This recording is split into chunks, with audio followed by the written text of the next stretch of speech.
Chapter 89. The momentum of thunder, asking for monthly votes, asking for tips, asking for collections. Xue Qinyan, who was panicked, was in a hurry. She was driving and making phone calls at the same time. She knew that Du Jiang had an extraordinary background in Nanjing. He started from the gray industry and did not go to prison today. People with discerning eyes could understand his background. So she was afraid that after they escaped, Du Jiang would not give up easily and continue to target them. However, she did not have any useful connections in Nanjing, so she hurriedly asked her brother and boss for help, for fear that there would be another accident. If it was in Shanghai or Hangzhou, Xue Qinyan naturally did not need to ask others for help. She could solve this matter with a few phone calls, but no one dared to do anything to her. Xue Qinyan regretted that she underestimated Du Jiang. She thought it was a very simple thing with some twists and turns at most. She did not expect that it would come to this point. She could only say that Du Jiang was really desperate. A BMW ran the red light in the downtown area and caused an accident in the wrong direction, causing many cars to escape. The most important thing was that there was a lot of blood on the car body, which showed how bad the impact was. It could not help but alarm the traffic police and the patrolling police. They heard the news and went straight to the Provincial People's Hospital. After all, it was a provincial capital city, and they could not afford this responsibility. Xue Qingyan's big boss was called Old Chen, who was in his 40s.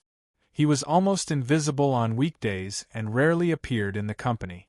Xue Qingyan's investment company had always been very low-key. There was little relevant information on the internet or the news, but it managed amazing asset. It was said that Old Chen's background was extremely deep, and he might be a red child. Only those who were familiar with him knew it, and most of the others were guessing. As for Xue Deming, he was well known. After all, he was transferred from Zhejiang to Shanghai, and he had a lot of limelight. Now he could be regarded as having a good career. If he went on smoothly, he would at least be above the ministerial level. After Lao Chen and Xue Deming made several phone calls in succession, many people in Nanjing were worried about this matter. They rushed to the Provincial People's Hospital without stopping, praying that nothing would happen to this lady and her friend. Otherwise, they really didn't know how to explain to the big shot. It could be seen how powerful Lao Chen and Xue Deming were. From now on, this was no longer a matter of Xue Qinyan and Du Jiang, but a game of power, the most realistic side of this society. In the operating room of the emergency department of the Provincial People's Hospital, Qin Sheng was performing surgery. In fact, it was not a big deal. Except for the serious wound on his back, the wounds on his arms and thighs were not serious. It was just that Qin Sheng was a little weak due to excessive blood loss. In addition, his whole body was covered in blood. Xue Qingyan's delicate clothes were also stained with a lot of blood. At this moment, she sat outside the operating room and answered several phone calls in succession. They were all friends of her brother and Lao Chen. A total of 4 people were on the way. At the same time, they kept making phone calls to make arrangements, including quickly investigating the bad case in the parking lot of No. 6 mansion. Xue Qinyan did not expect that 2 accidents would happen in a row in one day, and she would be admitted to the hospital twice in a row. She had never experienced such a thrilling thing. In the past, even if others wanted to deal with her, they would not dare to take such a risk. Not long after, the first to arrive were the traffic police and the police. They found the person involved all the way. Staring at Xue Qinyan, who was at a loss, the traffic police said in a deep voice, "Miss, you are suspected of several hit-and-run accidents. Please come with us." Xue Qinyan did not speak. At this time, she did not have time to deal with the traffic police and the police. However, the traffic police and the police kept asking questions, and their attitude was getting more and more impolite, which made Xue Qinyan very annoyed. She knew that she was wrong, but she had no choice. She had to call the executive deputy director of the provincial department, and then directly handed the phone to the traffic police. The traffic police and the police were used to this kind of people who looked for connections after accident. They answered the phone impatiently and said, "If you have any problems, please talk to our leader. She has a bad character. She ran the red light and went against the traffic police." "Leader? I am your leader," the leader said in a deep voice, and then told them his name. At the same time, he told them that he was on the way. They did not need to care about this matter. It was also involved in other cases, and had been handed over to the municipal bureau. When the traffic police heard the name, they were shocked. They changed from being arrogant at the beginning to being submissive. In the end, they handed the phone to Xue Qinyan respectfully. At the same time, they told Xue Qinyan, "Director, you will be here soon. Don't worry and don't be afraid. We will stay here to protect you." So the traffic police and the police came to take Xue Qinyan away, but in the end, they became Xue Qinyan's protection. Within half an hour, Xue Deming and Lao Chen had called several big bosses. 2 of them came in person, and the other 2 sent their secretaries. After getting familiar with each other, they also knew what had happened. They were quite shocked. They did not expect that they dared to treat Xue Qinyan like this. Didn't they know the identity of this woman? This was not only looking for death, but also looking for trouble for them. Several leaders of the Provincial People's Hospital also came, and quickly said that they would try their best to rescue the patient and so on. After going in and asking, they got the result. The patient's condition was not as serious as they thought. The wound had been sutured and the blood had been transfused. The operation would be over soon, so everyone was relieved. At the same time, these big bosses or secretaries also quickly reported the situation. It did not take long for the provincial department to set up an investigation team, which was responsible for today's case and quickly commanded the action. Under the urging of the power, the police divided into different routes and began to take action, including directly arresting Du Jiang. For this kind of person, he was originally a nominal figure in the provincial department. However, someone protected him, so he had been free. At this moment, the provincial department did not care whether there was direct evidence or not. They would arrest him first. Moreover, how could people like Du Jiang be clean? He started his career by relying on the gray industry. As for his backer, the provincial department had already got the support of the provincial leaders. Coupled with the background of Xue Deming and Lao Chen, they did not put Du Jiang and his backer in their eyes at all. Taking a step back, unless his backer wanted to die, he would not protect Du Jiang at this time. In the Zhongshan Golf Villa, Du Jiang did not know that this was the last dinner. If you often walked by the river, your shoes would be wet. He did not expect that Xue Qinyan could prize such a big power. It could only be said that he did not know Xue Qinyan's background at all. He thought she was just an ordinary executive of the other company. If he had inquired about Xue Qinyan carefully, he would not have done such a stupid thing. Seeing that Du Jiang was back, the mistress, who was wearing lace pajamas, walked over with a charming face while twisting her buttocks. She directly sat on Du Jiang's lap, hugged him tightly, and said coquettishly, "Honey, why did you come back so early today?" "Because I miss you, little devil," Du Jiang replied with a wretched face. His hands had reached into the little devil's pajamas and rubbed her snow-white skin. Thinking that he had not pampered this devil for some time, Du Jiang's desire was gradually burning. The little devil said shyly, "You are so annoying. You just came back and you bully me." "If I don't bully you, who else can I bully?" Du Jiang laughed and said. Then he directly picked up the little devil and went to the bedroom. Not long after, the bedroom was full of spring scenery. The little devil was under Du Jiang's body. The sound was really pleasant, but they did not know that 4 police cars had surrounded the whole villa.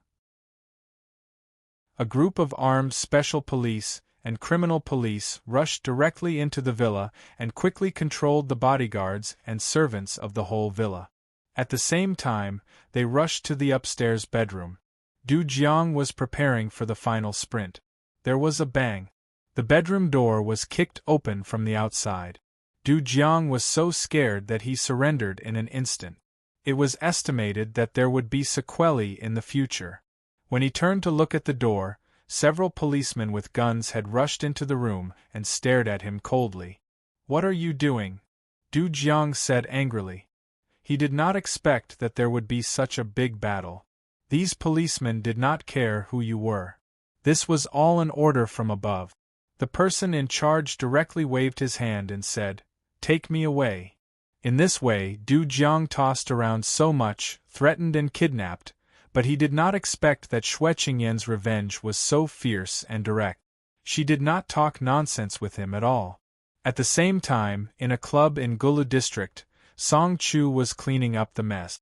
He asked his men to send the injured brothers to where they had secret strongholds. At the same time, he arranged for those who had nothing to do to run away quickly. At this time, a group of heavily armed policemen rushed in. Everyone was stunned. They all squatted on the ground with their heads in their hands and were taken away. The storm was so fierce that it did not give you any chance to resist. "Du Jiang, aren't you very powerful? Didn't you say that this is Nanjing, not Shanghai? Xue Qingyan will tell you with practical actions that you are just a nobody." In just a few hours, whether it was the executives of Du Jiang's company or his many confidants in the gray side, they were all taken away. It shocked the whole Nanjing city in an instant. Everyone was guessing what kind of big shot Du Jiang had offended and made them so angry. In the hospital, Xue Qingyan had been accompanying Qin Sheng. Xue Deming could not rush to Nanjing, but he asked his friend to accompany Xue Qingyan all the way, and he did everything behind the scenes. As for Lao Chen, he was on the plane and would arrive in the early morning. The operation was over, but the anesthesia had not disappeared. Qin Sheng was pushed into the intensive care unit in a daze.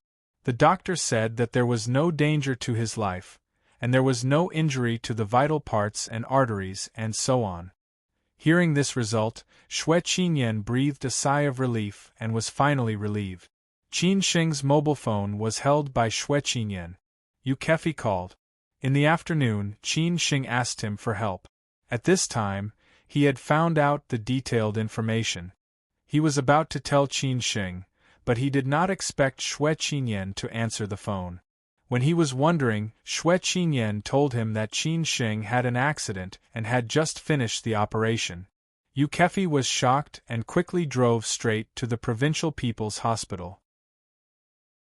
When he arrived at the hospital, the operation had been finished. After hearing that Xue Qingyan was fine, he was relieved, so he accompanied Xue Qingyan to wait in the hospital. Chapter 90. Asking around. My friend is getting married today, so the update is a little late. After seeing Elder Chen, Xue Qingyan's uneasy heart was finally at ease. Elder Chen was like a stabilizing force which made Xue Qingyan feel safe. It seemed that with Elder Chen by her side, nothing was a problem. In the past, when she was in the company, it was because of Elder Chen's support that she could be fearless. Even if something happened, Elder Chen would take care of the group of directors. Lao Chen was serious in speech and manner, but there was a kind of momentum that ordinary people could not figure out. He looked a little like Wu Xiaobua, but a little thinner. The outline of his face was more solid and his eyes were more experienced. Lao Chen had figured out the cause and effect of the matter. It was not a difficult thing to do. However, because of the undercover agent in the Nanjing branch, the negotiation could not continue. Secondly, Du Jiang was really bold, which made Xue Qingyan suffer losses. No one expected that such a small thing should make such a big deal. After asking about Qin Sheng's situation, Lao Chen patted Xue Qingyan's shoulder and said, "You stay in the hospital. I will deal with the things outside. You don't have to worry about anything. After this thing is over, you should have a good rest for a while." "Sorry to make you worry," Xue Qingyan said with some embarrassment. Lao Chen shook his head and smiled bitterly. "With the relationship between our two families, there is no need to say this. Next time something happens, just tell me. Don't bother Brother Deming anymore. He just called me and scolded me. Fortunately, you are fine. If anything happens to you, I am afraid that he will not spare me. I just thought of you too. He just cares about me too much. Xue Qinyan had recovered and smiled slightly. Lao Chen sighed and said, Okay, I will go back first. If anything happens, call me. Xue Qinyan had been accompanying Qin Sheng in the hospital all the time. Logically speaking, Qin Sheng was not related to her at all. Although Qin Sheng was responsible for her safety during this trip to Nanjing, she would also pay Qin Sheng the corresponding remuneration. This was a deal, not to mention that it was Qin Sheng who took the initiative to propose it. Qin Sheng also admitted that it was a favor investment. Even though something had happened now, what Qin Sheng did was what he should do. But for Qin Sheng, Xue Qinyan felt very strange. It seemed that she felt like Lao Chen and her brother, or maybe it was because she sympathized with him. An orphan who depended on his grandfather could become what he was today. Xue Qinyan absolutely did not believe that he had not experienced too many setbacks and vicissitudes. Just after 6 o'clock in the morning, Qin Sheng woke up. His last memory was in the operating room, so he was not surprised that he was in the hospital at this moment. He could not help but smiled bitterly. It seemed that he had not smelled the hospital for a long time. It was not a big deal for him. This little injury was not a big deal. It was not a big deal. Xue Qinyan spent the whole night on the sofa outside. She only woke her up when the nurse came over and found that Qin Sheng was awake. Xue Qinyan hurriedly ran in and said with concern, Qin Sheng, you're finally awake. Sister, I've made you worry. It's all my fault for not being careful, Qin Sheng said with a bitter smile. Last night, he mainly wanted to protect Xue Qinyan and leave. If it was not for Xue Qinyan, this weak woman, even if 7 or 8 men with machetes, Qin Sheng would not be afraid at all. For him, it was not a challenge at all. Xue Qinyan said with relief, Don't say that. As long as you are fine. Qin Sheng chuckled and said, This injury is nothing. I won't die. My grandfather said that I'm tough. Even if I jump from the 18th floor, I'll only break my arms and legs at most. Xue Qinyan covered her mouth, laughing and angry at the same time. She said, At this time you are still joking. If I had known this, I would have let you die. It doesn't matter if I die, as long as you're fine, sister. I don't like to break my promise. I promised to protect you, so I can't let anything happen to you, Qin Sheng said seriously. How do you feel now? The doctor said that the wound on your back is a little serious.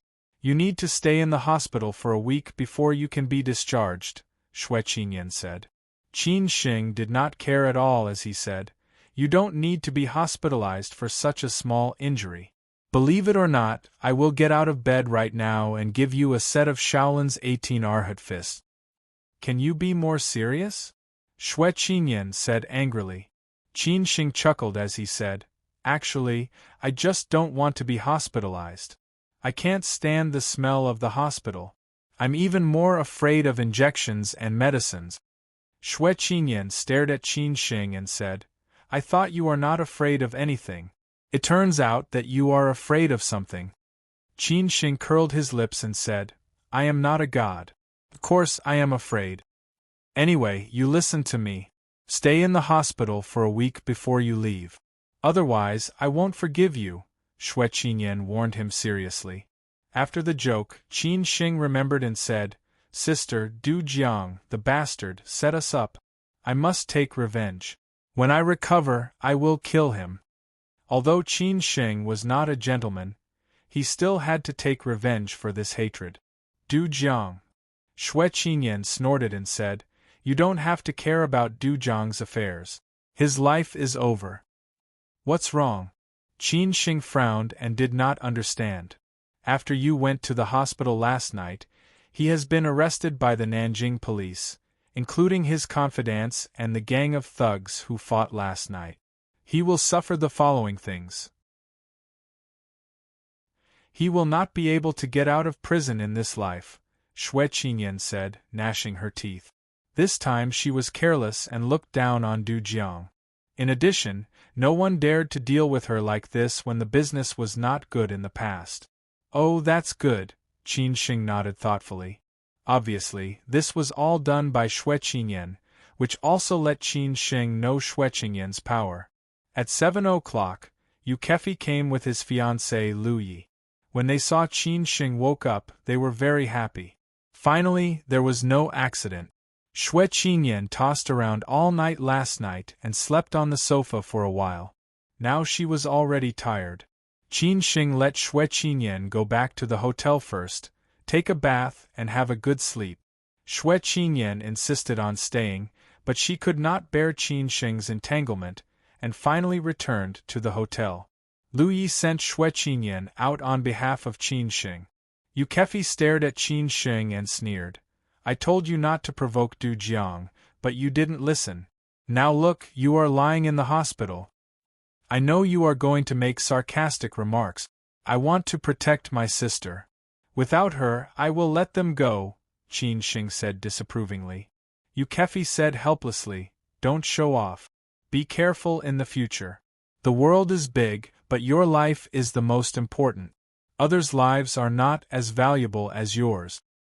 You are wrong, Qin Sheng said casually, but he did not argue with Yu Kefi. He knew that Yu Kefi was worried about him. After a while, Yu Kefi squinted and asked, Boss, what is the background of your sister? Her power is not ordinary. Just a few phone calls and one night, Du Jiang was taken down by the municipal bureau. I heard that it was a direct order from the province. There was no chance to resist. As long as the investigation goes down, plus the mess of his company, his life is finished. I don't know this. I have never asked. I just heard it from others, Qin Sheng said meaningfully. Sometimes he had to sigh about the power of power. For the big shots in the eyes of ordinary people, as long as they had something on you, they could make you die without a burial place. Even if there was no something on you, there would be something on you. Not to mention Du Jiang, who had a gray background of original sin. The only way was that you must have a stronger background than others to suppress them. You didn't tell Lao Er and Lao San about this, did you? Qin Sheng suddenly came to his senses. Yu Kefi shook his head and said, How dare I? If I tell them, they won't do anything to you, but they will definitely scold me to death. If I let you have an accident in my territory, am I not looking for death? That's good. Don't tell outsiders about this. Qin Sheng nodded silently. In the next 2 days, Qin Sheng stayed in the hospital. Xue Qinyan said that she wanted to accompany him in the hospital. In the end, she was driven away by Qin Sheng. After all, there were a lot of things waiting to be dealt with in the company. Xue Qinyan had no choice but to go back to Shanghai first. Every day, people came to see Qin Sheng, but Qin Sheng did not know them. Qin Sheng also understood that they all came for Xue Qinyan or the people behind Xue Qinyan. However, no one would hit a smiling person. Qin Sheng could only tease them. Fortunately, these people just sent flowers and some fruits as gift. Yu Kefi and Lu Yi would come every day. Lu Yi was responsible for Qin Sheng's 3 meals every day. Yu Kefi said that the hospital was not good. He wanted to give Qin Sheng a good tonic so that the wound could recover as soon as possible. In fact, the food in this VIP ward was better than the restaurants outside, but Qin Sheng appreciated this intention. Lu Yi, this beauty, did not find it troublesome. Every time she came, she would accompany Qin Sheng to chat. She also specially brought a few close friends. It was obvious that if Qin Sheng had a crush on someone, she could help him. This made Qin Sheng feel very embarrassed. As for Lu Yi, Qin Sheng felt that Yu Kefi really found a good wife. If such a wife did not treat him well in the future, Qin Sheng would be the first to disagree. Qin Sheng had been in Nanjing for so long. Naturally, he had to explain to the people in Shanghai. Qin Sheng first called Hao Lei and Chang Baji and told them truthfully that something happened in Nanjing, and he went to the hospital. He was fine and could come back in 2 days. Chang Baji and Hao Lei asked if they needed to rush over. Qin Shing said no, it had been solved. Next was with Han Bing. From Qin Shing to Nanjing, Han Bing would call or send WeChat intermittently. Qin Shing naturally had to report. For Han Bing's feelings, Qin Shing was a bit complicated. But since Han Guoping's death, Qin Shing would naturally take care of Han Bing. So he told Han Bing that things were not finished yet and he would come back after a while. Han Bing did not think too much and asked Qin Shing to take care of himself. As for Shangshan Ruoshui, Qin Shing did not tell Jiang Xianbang about this. He planned to wait until he returned to Shanghai and find Jiang Xianbang to inquire about Xue Qingyan's background. This also made him a little psychologically prepared. When he got along with her in the future, he would have some sense of propriety. He directly told Su Lanqing that things were not finished yet and he might have to ask for a few days' leave. Su Lanqing agreed without asking anything at all. He also told Qin Shing to pay attention to safety and so on. Then he told Mizan. There were many complaints, but they were all fooled. As for Su Qin, since that day at the Young Bar, they had not contacted each other. Chapter 91. Goodbye. After staying in the hospital for a week, Qin Shing was really bored. Fortunately, Lu Yi and Yu Kefi came to chat with him every day. Most of the time, Qin Shing was reading in the ward. Xue Qingyan knew that Qin Shing liked reading, so she bought him a few books to kill time before leaving. Qin Shing occasionally went out for a walk or flirted with the nurses. The nurses in the VIP ward were all good-looking. Yu Kefi and Lu Yi sent Qin Shing to the high-speed railway station. They said that they would meet again when they went to Shanghai.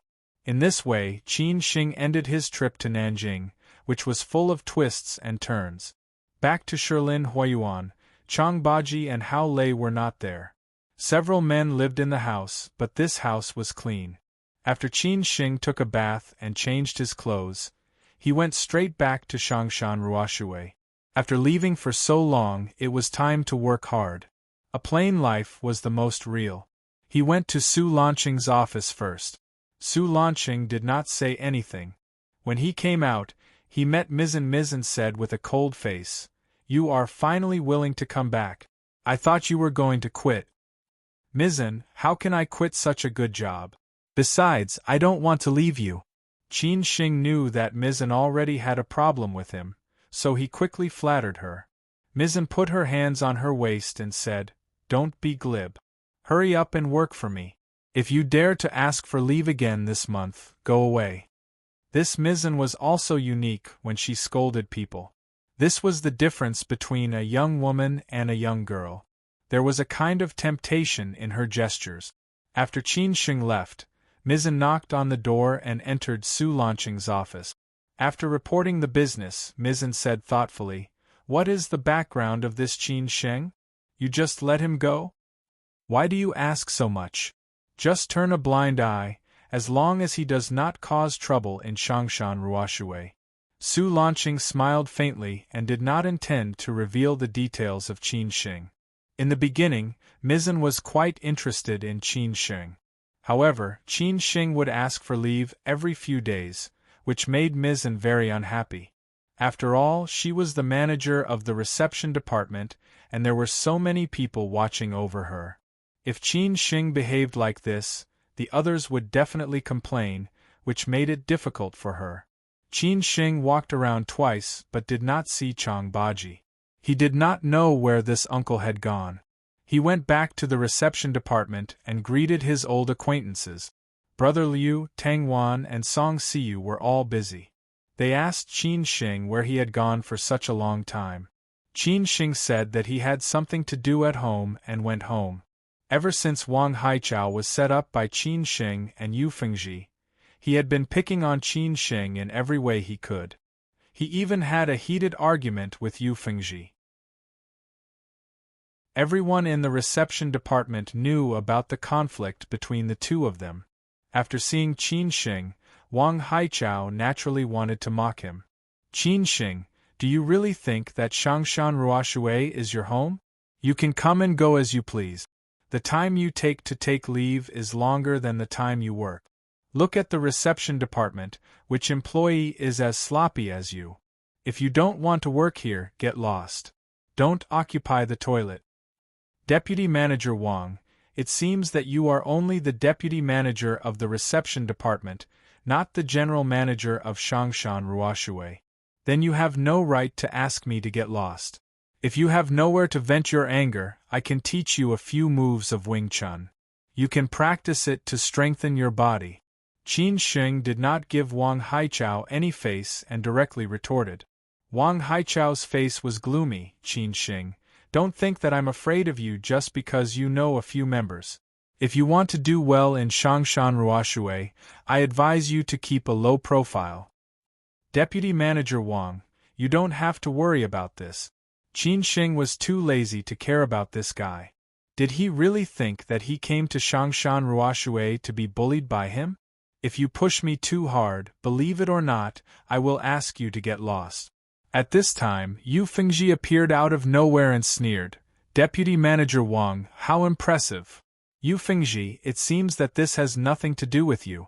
When Yu Fengji appeared, Wang Haichao's face became even uglier. It's nothing, I just came out to see you show off, Yu Fengji said indifferently. Naturally, she was not afraid of Wang Haichao. Wang Haichao did not get angry, instead he laughed. Oh, I was wondering why Qin Sheng was so fearless in Changshan Ruoshui. Turns out that he has your support. What is your relationship? Could it be that he is your little lover? These words were a little vicious. Qin Sheng narrowed his eyes and stared at Wang Haichao. Yu Fengji snorted. Do you think that everyone is like you? Don't think that no one knows about your stupid things. It's just that everyone turns a blind eye. Yo, are you threatening me? Wang Haichao knew what Yu Fengji was talking about. His relationship with the few beauties in the reception department was unclear, and everyone had some rumors. How dare I threaten you? You are the candidate for the future manager of the security department. Yu Fengji laughed. At this time, Mizan came out from Su Lanqing's place and saw the three standing there. She scolded, Are you all so free? Don't you have anything to do? Seeing Mizan come out, they did not dare to quarrel anymore. Wang Haichao left with a look of disdain. Yu Fengji and Qin Sheng went to the second floor. After going upstairs, Yu Fengji said softly, Ignore this mad dog Wang Haichao. He just doesn't like you. These days when you are not here, he has been arguing with me a lot because of what happened last time. I am taking the blame for you. You used me last time and Wang Haichao could not do anything to you. Naturally, he vented his anger on me, Qin Sheng said calmly. Today Yu Fengji stood up for him, which made Qin Sheng a little confused. After all, he had taken advantage of Yu Fengji last time. Yu Fengji said in a low voice, I used you and you also took advantage of me. We are even. When did I take advantage of you? Qin Sheng said deliberately. Yu Fengji's expression changed slightly. Qin Sheng, I am giving you a way out. Don't be so ungrateful. Did you offend the two deputy managers of the reception department? Anyway, I have already offended them. It doesn't matter this time. Ha ha ha, Qin Sheng said half-jokingly. Yu Fengji could tell that Qin Sheng was deliberately teasing her. She snorted and said, I can't be bothered with you. Then she left. It was not a busy day. Chang Baji only showed up in the evening. According to the security guard, Chang Baji was selecting new members of the security department and cleaning up all the unqualified ones. At 10 o'clock in the evening, Qin Sheng and Chang Baji left one after another. When Qin Sheng got in the car at the intersection, Chang Baji asked, How's the recovery? It's okay. The knife on the back is a little serious. I stayed in the hospital for a week. Otherwise, I would have come back long ago, Qin Sheng explained casually, as if it was just a trivial matter for him. Chang Baji said angrily, Why are you so careless? If I knew it would be like this, I would have accompanied you to Nanjing. It was an accident. I didn't expect that the other party dared to be so ruthless. At that time, I also wanted to protect Sister Shui. Otherwise, I would not have been injured. But this injury is worth it. At least I have a position with Sister Shui, Qin Xing comforted himself. But what he was most curious about now was the identity of Shui Qinyan. Yu Kefi said that Du Jiang was not simple, but he was killed by Shui Qinyan's big shot in one night. There was no chance to fight back. Chang Baji shook his head helplessly and said, "Is it over? No sequelae?"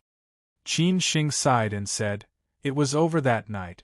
The behind-the-scenes mastermind was directly arrested. That person is also a big shot in Nanjing, but he had no power to fight back. Alas, Lao Chang, sometimes power is really a good thing." Shui Qingyan's background is so deep? Chang Baji already knew who Qin Xing was talking about Sister Shui. After all, he now knew Shangshan Ruoshui. Qin Xing nodded silently and said, "She is not simple. I am going to ask Uncle Jiang another day." After knowing Qin Xing for such a long time, Chang Baji had gradually understood Qin Xing. Qin Xing was a man with ambition in his heart. He also knew how to realize his ambition step by step. Shangshan Ruoshui was just a springboard for him. Before he had enough strength, he also knew how to hide his ambition. Chang Baji was looking forward to how far the grandson taught by the old man would go in the end. Qin Xing just returned to Shanghai. Naturally, Han Bing couldn't wait to run over. She and Hao Lei waited for Chang Baji and Qin Xing in a restaurant next to Shilin Huayuan. They parked the car in the community and walked over. In a Mercedes-Benz Maybach at the gate of Shilin Huayuan, a middle-aged man was staring at Qin Xing and Chang Baji slowly coming out. The man's eyes were very complicated, but his face was very calm. Until Qin Xing and Chang Baji went far, he withdrew his eyes. "Master, are you still not going to see young master?" The driver was a strong man, he asked in a low voice. The middle-aged man in the back seat shook his head and said, "Don't worry, so many years have passed, 1 or 2 days don't matter. Alas, I'm really afraid that young master won't be able to live until that day. Young master has suffered too much. 2 days ago in Nanjing, he walked around the gates of hell." "You are really cruel," the strong man who was driving said with some distress. The middle-aged man said disapprovingly, "If he dies, it is also fate." "Alas," the strong man sighed. He was just a servant of the Qin family. Although he was the master's confidant and dared to say something, he dared not to make a decision on this kind of matter. Miss has also been in Shanghai these 2 days. Will she already know about young master's news? The man who was driving thought of this matter, and asked with some confusion. The middle-aged man said thoughtfully, "As long as you don't say anything, she won't be able to know. Old Madam is in Shanghai, she is here to celebrate her birthday." "You are not going?" The middle-aged man shook his head and said, "No, even if I go, Old Madam will not let me in. Let's not talk about this, let's go to Chongming Island." In fact, the strong man did not know that other than him, the middle-aged man had another line of sight. After all, Qin Xing was his son, it was impossible for him to ignore it. Otherwise, he would not have waited here for 2 hours just to see him. The strong man started the Mercedes-Benz Maybach and slowly left Shilin Huayuan. After so many years, he had seen the grudges between the Su family and the Qin family. It was really entangled. Could be said that old Madam really hated the Qin family. She had lost her daughter and grandson, no wonder she did not let the master into the house for so many years. Fortunately, the children of the Su family were understanding and had helped the master a lot these years. Chapter 92. I was just about to ask you. If a person's values are not right, then I really can't say anything. It was already very cold in Shanghai in late December. It was said that the north suffered from physical attacks and the south suffered from magical attack. Qin Xing, who had been in Shanghai for a few years, was already used to it. Winter always made people feel lonely. The pedestrians on the street all put on down jackets and woolen coat. Compared to summer, this was a season that men hated. It had been a week since Qin Shing came back from Nanjing. Recently, everyone was very busy. Chang Baji went out early and came back late every day. Sometimes Qin Shing came back alone. His body was gradually recovering, so Qin Shing went to the gym again. He went to the bookstore every 2 or 3 days to choose some interesting book. He also found other books by the original owner of the book, The Gains and Losses of China's History of Politics, that he had read last time. There was a book called Thick Black Theory that was highly respected in modern times, and a book about the red-top businessman, Hu Xuan. Qin Shing really wanted to know who the original owner was. In the afternoon, Qin Shing was serving in the private room on the second floor. When he came out to get some fruits, Brother Liu told him that Ms. Chong Sam had come and was waiting for him in the blue private room. Brother Liu asked Song Siu to exchange with Qin Shing, and then Qin Shing went to find Ms. Chong Sam. Yu Fengji was at the door. She was not surprised when she saw Qin Shing. It seemed that Miss Xue would ask for Qin Shing's service every time she came. But today, there was another VVIP member besides Miss Xue, so Ms. An asked Yu Fengji to wait here. Yu Fengji said with jealousy, "What's your relationship with Miss Xue? Did Miss Xue recommend you to come to Shangshan Ruoshui? Why do I feel that you are very interested in these things?" Qin Shing asked. Yu Fengji snorted, "Say it if you want. What are you showing off for?" Qin Shing was too lazy to respond to her. He always felt that this woman could not be conquered by ordinary men. Recently, she wanted to ease the relationship with him with a purpose. He pushed the door open and entered the private room. In addition to Ms. Chong Sam, there was an old man with white hair. The old man looked kind and his eyes were smiling. He was holding an antique cup and talking with confidence. Qin Shing had seen this old man in the introduction of Shangshan Ruoshui. He seemed to be called He Shilai. This name was quite interesting. "Miss Xue, Mr. He, how can I help you?" Qin Shing greeted respectfully. If only Xue Qinyan was here, Qin Shing would definitely not be so polite. However, there were outsiders here after all. It had been a long time since Xue Qinyan saw Qin Shing being so serious. She burst out laughing. Qin Shing looked puzzled. He rarely saw Xue Qinyan smile so brightly. He had told Xue Qinyan before when he came back from Nanjing. However, Xue Qinyan had been in Hangzhou for the past few days. She just came back today and came to Shangshan Ruoshui. "Qin Shing, why are you so cute today?" Xue Qinyan said, not knowing whether to laugh or cry. If a woman said a man was cute, their relationship must not be simple. Qin Shing murmured, "Miss Xue, what's wrong? Uncle Lu, does my brother look silly?" Xue Qinyan ignored Qin Shing and said to the old man beside her with a smile. The silver-haired old man stared at Qin Shing with a smile. Before Qin Shing came in, Xue Qinyan had told him that she had a younger brother who worked here. "Little Qin, there are no outsiders here. Qinyan and I are friends. You can do whatever you want, don't mind me." The old man laughed. Xue Qinyan then said, "Did you hear what Uncle Lu said? There are no outsiders here, just call me sister." Qin Shing finally understood why Xue Qinyan had been smiling so happily just now. He scratched his head and said, "Uncle Lu, I'm sorry for making you laugh. Little Qin, sit down and talk. Don't just stand there." The old man waved his hand and Qin Shing quickly sat down opposite Xue Qinyan. Xue Qinyan asked casually, "How's your recovery?" "It's been so long, I'm fine now." Qin Shing laughed. Xue Qinyan teased him on purpose, "Really? Then show me a set of Shaolin's 18 Arhat fists." Qin Shing looked confused and then said weakly, "Sister, for real? I'm just kidding. You're usually so smart, why are you so silly today?" Xue Qinyan covered her mouth and laughed. She found Qin Shing more and more interesting. The old man thought for a while and said, Little Qin, I heard from Qinyan that you know martial arts? Just a little. It's just for self-defense. It's not elegant, Qin Shing said modestly. The old man took the initiative and said, if you're really interested in martial arts, I know a master. He's 70 years old and was a martial arts fanatic when he was young. He trained many talents for the army and now lives in Tianmu Mountain in Hangzhou.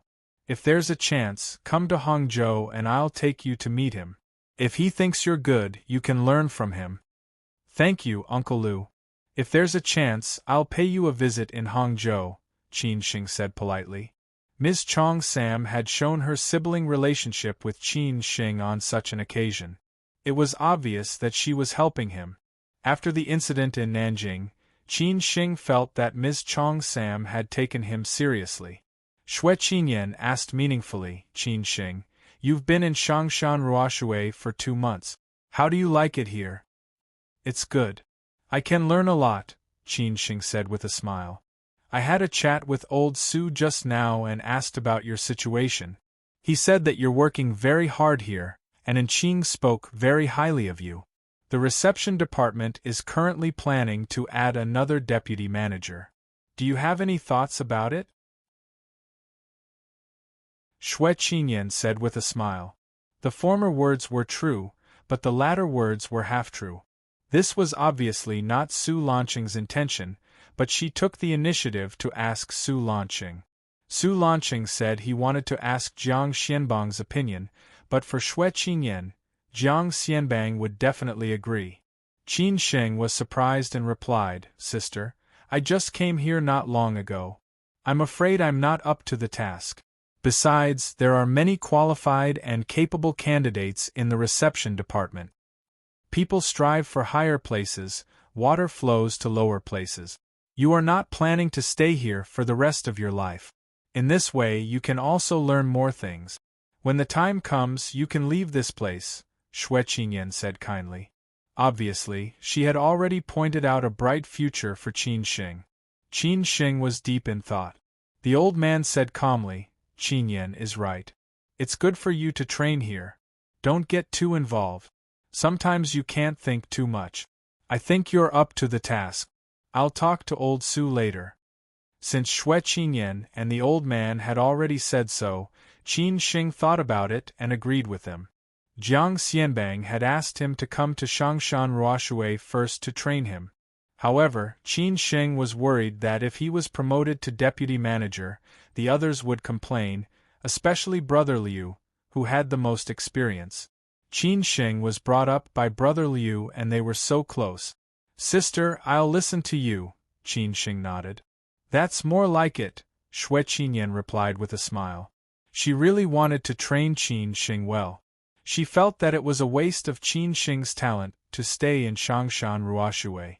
If it wasn't for the fact that she didn't want him to feel uncomfortable, she would have arranged a better position for him. After chatting with Xue Qinyan and the old man for more than an hour, they still had to attend the banquet. Qin Shing sent them off. Before he left, Xue Qinyan reminded him that tomorrow was the weekend and he should not forget what he had promised. Only then did Qin Shing remember that he had to tutor Xue Hao. Xue Hao was getting closer and closer to him. Last night, Xue Hao had sent him a WeChat message asking if there were any such website. Qin Shing scolded him harshly. It was the day shift this week, and Chang Baji was nowhere to be found. Qin Shing did not go home after work, but went to Chang Baji's garden bungalow on Middle Huaihai Road. It was Jiang Xianbang's birthday today. Jiang Xianbang did not have a gathering with his friends and did not invite anyone. It was just Qing and Qin Shing. Qing even cooked for him, so Qin Shing could only benefit from it. On the phone, Qin Shing was troubled about what gift to buy for Jiang Xianbang. Jiang Xianbang did not lack anything, so he did not know what to buy. Luckily, Jiang Xianbang said that he did not want to buy anything and only brought one person. Qin Shing said bluntly, I'm having a headache. Since you don't want to buy anything, then I won't buy anything, haha.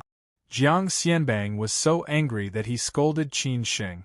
When Qin Sheng arrived at the garden bungalow, Jiang Xianbang was drinking tea and watching TV in the living room. Although Qin Sheng did not buy a gift, he bought some fruits on the way. Otherwise, he would have been embarrassed to come empty-handed. "Old man, you seem to be having a good time," Qin Sheng joked as he passed the fruits to the butler. Jiang Xianbang laughed. "It's rare to have such a good time. I have a filial son and daughter, so it would be strange if I didn't enjoy it." "You're taking advantage of me again. Do you believe that my grandfather will talk to you in your dreams tonight?" Qin Sheng said impatiently. The daughter was naturally Qing. He could not be the son, so Qin Sheng did not want to lose out. Jiang Xianbang laughed and said, "Don't, I'm really afraid of your grandfather. Su Lanqing called me and said that Xue Qinyan wants you to be the assistant manager of the reception department.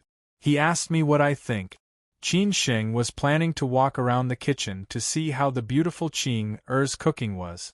If she was not good enough, he would order takeout. Qin Sheng stopped and said, "What do you think?" "Of course I agree. I even agree if you want to be the general manager. What's a small assistant manager of the reception department? This Xiao Su is really too much, asking me for this kind of trivial thing," Jiang Xianbang scolded. Qin Sheng had already thought it through and did not want to be long-winded. He replied, "Of course, who doesn't want to be a leader? I'm just afraid that you're thinking too much." "That's more like it. I'll keep the general manager of Shangshan Ruoshui for you. When the time comes, I'll transfer Su Lanqing to the company," Jiang Xianbang said half-jokingly, but it was also the truth. Su Lanqing was no longer useful here, but this position would be of great help to Qin Sheng. For example, not long after Qin Sheng came to Shangshan Ruoshui, he had already hooked up with Xue Qinyan. He could even make Xue Qinyan take the initiative to tell Su Lanqing about this. So Jiang Xianbang asked, "How did you hook up with Xue Qinyan? She's not simple."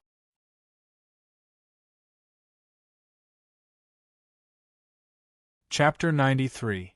Everyone was stunned. It was a coincidence that Qin Sheng and Xue Qinyan got to know each other.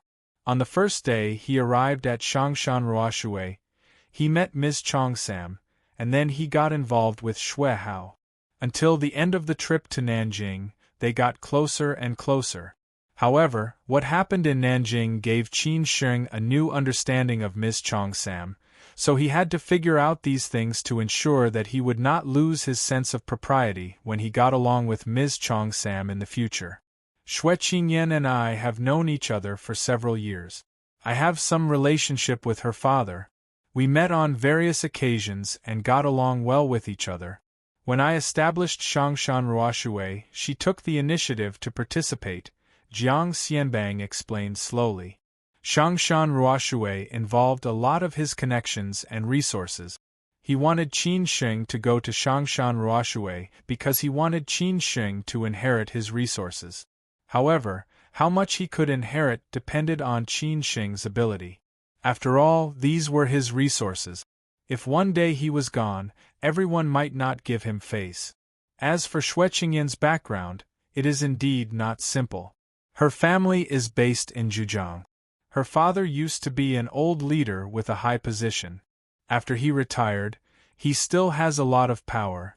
Her brother also started in Zhejiang and moved to Shanghai step by step. This is the beginning of a new chapter in his life. Now he also has the right to speak in the city. If you are interested, you can check it out. It will be clear at a glance which surname is Xue. If you can maintain a good relationship with her, it will be a lot of good for you in the future," Jiang Xianbang continued. Qin Sheng nodded thoughtfully and said, "No wonder, it seems that I have to rely on her in the future. You haven't told me how you got so close to her." Jiang Xianbang was curious. Qin Sheng did not hide and said honestly, "Anyway, it's a mess. I met her on the first day I went to Shangshan Ruoshui. Then I got to know her nephew, Xue Hao, and then I accompanied her to Nanjing some time ago. There was an accident and I was injured and stayed in the hospital for a week." Jiang Xianbang's face changed slightly. "You didn't tell me about this?" I was afraid that you would worry. Qin Sheng laughed. Jiang Xianbang said meaningfully, Qin Sheng, don't do this kind of stupid thing again. Some things can't be rushed. Just do it step by step. Don't lose more than you gain. Qin Sheng knew what Jiang Xianbang meant and replied, Uncle Jiang, I understand. It was just an accident. After chatting for a while, Qin Sheng ran to the kitchen to see if the beautiful Qing Er's sumptuous dinner was ready. In Qin Sheng's eyes, Qing Er was the kind of beauty who did not eat the food of the mortal world. He felt that it was a waste to let such a beauty cook. In the kitchen, Qing Er was cooking, and there were 2 servants helping her. Seeing the delicious food on the table, Qin Sheng joked, I didn't expect that you could cook. I thought you were the kind of beautiful woman who drank tea, played the piano, listened to songs, and listened to beautiful songs. Qing Er, who had her hair coiled up and was cooking in an apron, turned around and glared at Qin Sheng. Do you think I'm like you, lazy and gluttonous? Qin Sheng chuckled and said, Humph, you make it sound like I'm useless. I can also cook, okay? Do you want me to show you what I'm capable of? Qing Er retorted, No, I'm afraid that we will have to go to the hospital after eating. Qin Sheng laughed and stopped bickering. He just asked, Do you need help? No, if you really want help, then disappear from the kitchen, so that you don't disturb me. Qing Er poured the dishes on the plate, looked at the soup next to her, and snorted. Qin Sheng shrugged. This beauty really did not like him. He could only leave, so that he would not be an eyesore. After more than 10 minutes, Qing Er, who had already taken off her apron, came out of the kitchen and shouted to Jiang Xianbang and Qin Sheng in the living room, Dinner is ready. Let's go and taste our chef Qing Er's cooking. It's really hard for you. Uncle will give you a big red packet later. Jiang Xianbang said happily. He had worked hard for most of his life, but when it was time to retire, he had no children and no wife. He had earned such a big business, and when the time came, he did not know who to leave it to. Donate it to the country or to welfare organizations. Jiang Xianbang really did not have such a high state. Who knew whose pocket it would go to in the end? Fortunately, God did not completely cut off his way out and left him Qing Er. Now there was Qin Sheng. When he was about to reach 60 years old, he finally had sustenance and comfort. In the classic and exquisite dining room, there were 6 dishes and 1 soup on the yellow rosewood table. This was what Jiang Xianbang had told them, not to make too much. There were only 3 of them, too much would be a waste. After experiencing the era of famine, Jiang Xianbang was very frugal when it came to eating, and as long as he could eat his fill, he did not need to eat the delicacies of the Manchu Han imperial feast. After all, he was a person who came out of hard times. There was a cake in front of Jiang Xianbang, which was specially customized by Qing Er. In the middle of the cake, there was a man with a big belly, holding 18 candles in his hand, and the words, Forever Young Uncle, were written below. Qin Sheng lit the candle, and Qing Er said with a red face, Uncle, make a wish. Jiang Xianbang rarely celebrated his birthday, unless sometimes it happened to happen, or others deliberately prepared it for him. These years, except for business trips, most of the time as long as he was in Shanghai, Qing Er would accompany him to celebrate his birthday. She either took the initiative to cook, or they ate together. This girl was very filial to him, and she did not dote on him in vain. Jiang Xianbang closed his eyes, smiling and thinking. Qin Sheng and Qing Er sang happy birthday to Jiang Xianbang. When they finished singing, Jiang Xianbang also opened his eyes and directly blew out the candles. Jiang Xianbang was in a good mood today. He asked the housekeeper to take out a bottle of Shifeng wine. Knowing that Qin Sheng liked this, Qing Er did not stop him. After all, today was her uncle's birthday. Therefore, Qin Sheng accompanied Jiang Xianbang to drink. Jiang Xianbang sighed and said, I really have no regrets in my life today. At this age, I have wine, meat, and women. The most important thing is that I have you two now. Even if I die in the next second, this life is worth it. Uncle, don't say such words. You will live a long life, Qing said unhappily. Jiang Xianbang laughed and said, Yes, live a long life. I haven't lived enough. If I live for another 50 years, I won't leave even if the king of hell comes. Ha ha ha ha. The dinner lasted for 1.5 hours. Jiang Xianbang drank and talked merrily. He laughed and scolded the people and things he had met in these years. Qin Sheng and Qing were onlookers. One was responsible for drinking, and the other was responsible for pouring wine. Anyway, they just had to accompany the birthday boy. When Qin Sheng first came to Shanghai to study, he always felt a little uncomfortable when he met Jiang Xianbang. However, after experiencing a lot of things and returning to Shanghai, Qin Sheng felt that Jiang Xianbang was very suitable. He also understood more and more why his grandfather had such a good relationship with him, and why he pointed out a path for a third-rate player who dug graves and sold his ancestors' inheritance. If a person's heart was weak and kind, he would definitely do good in everything. If a person's heart was evil, he would definitely do evil in everything. Jiang Xianbang, who had a good capacity for liquor, might be drunk tonight. After drinking a bottle of wine, he was helped back to the room by Qin Sheng and Qing to rest. Qing thought that Qin Sheng would not leave tonight, so she prepared a guest room for him. Who knew that Qin Sheng would go back in the end? Qing wanted to see him off, but Qin Sheng declined. In Changshan Ruoshui, Su Lanqing and Mizan had not gotten off work. There were no guests at this time.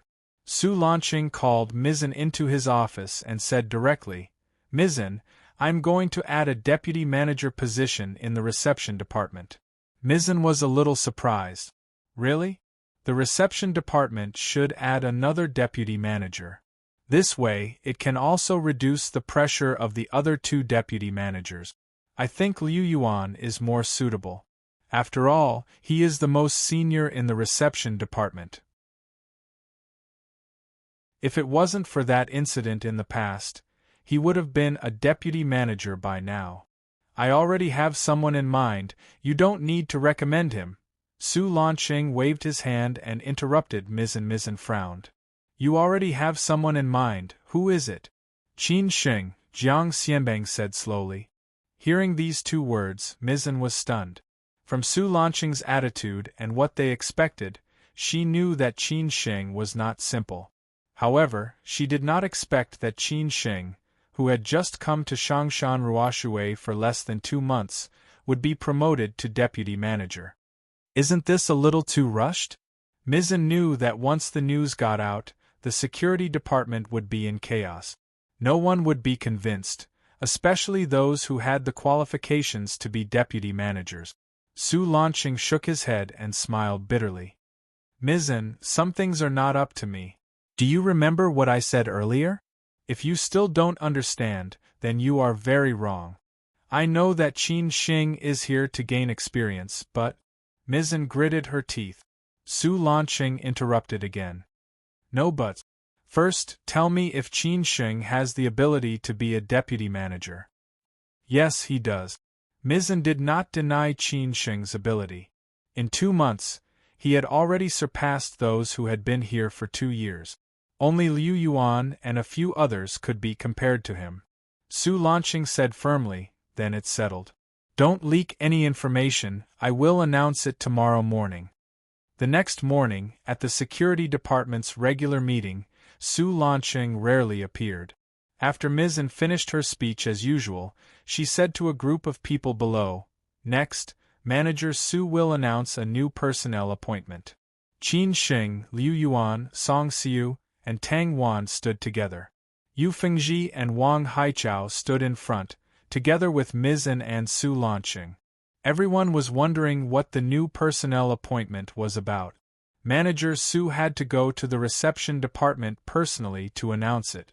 Except for Su Lanqing and Mizan, only Qin Sheng knew what was going on.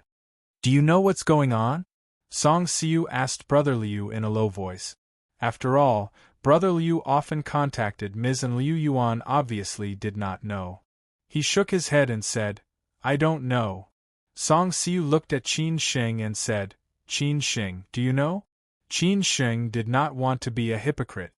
He said in a low voice, Yes, Manager Su will tell everyone. At this time, Su Lanqing slowly went up to the stage and said, Due to the importance of the reception department, the company has decided to add a deputy manager to the reception department. After Su Lanqing finished speaking, the audience instantly burst into an uproar. Even Yu Fengji and Wang Haichao's faces changed slightly. Why did they not hear the news? What was going on? They looked at Mizan and Su Lanqing blankly. Below, the candidates who were likely to be the deputy manager were also looking forward to it. On Qin Sheng's side, Song Xiu and Tang Wan had already congratulated Brother Liu. Song Xiu said happily, Brother Liu, this deputy manager is definitely you. That's right, Brother Liu, it's your turn. Tang Wan echoed. Although Liu Yuan said it modestly, he also felt that if they really wanted to add more candidates, this deputy manager position was obviously no one but himself. After Su Lanqing finished keeping everyone in suspense, he waited for the voices below to gradually quiet down before he continued. After careful discussion within the company, the new deputy manager of the reception department is... Everyone held their breath, waiting for the final answer. The last few possible candidates had their hearts beating faster. Qin Sheng. Su Lanqing shouted the answer.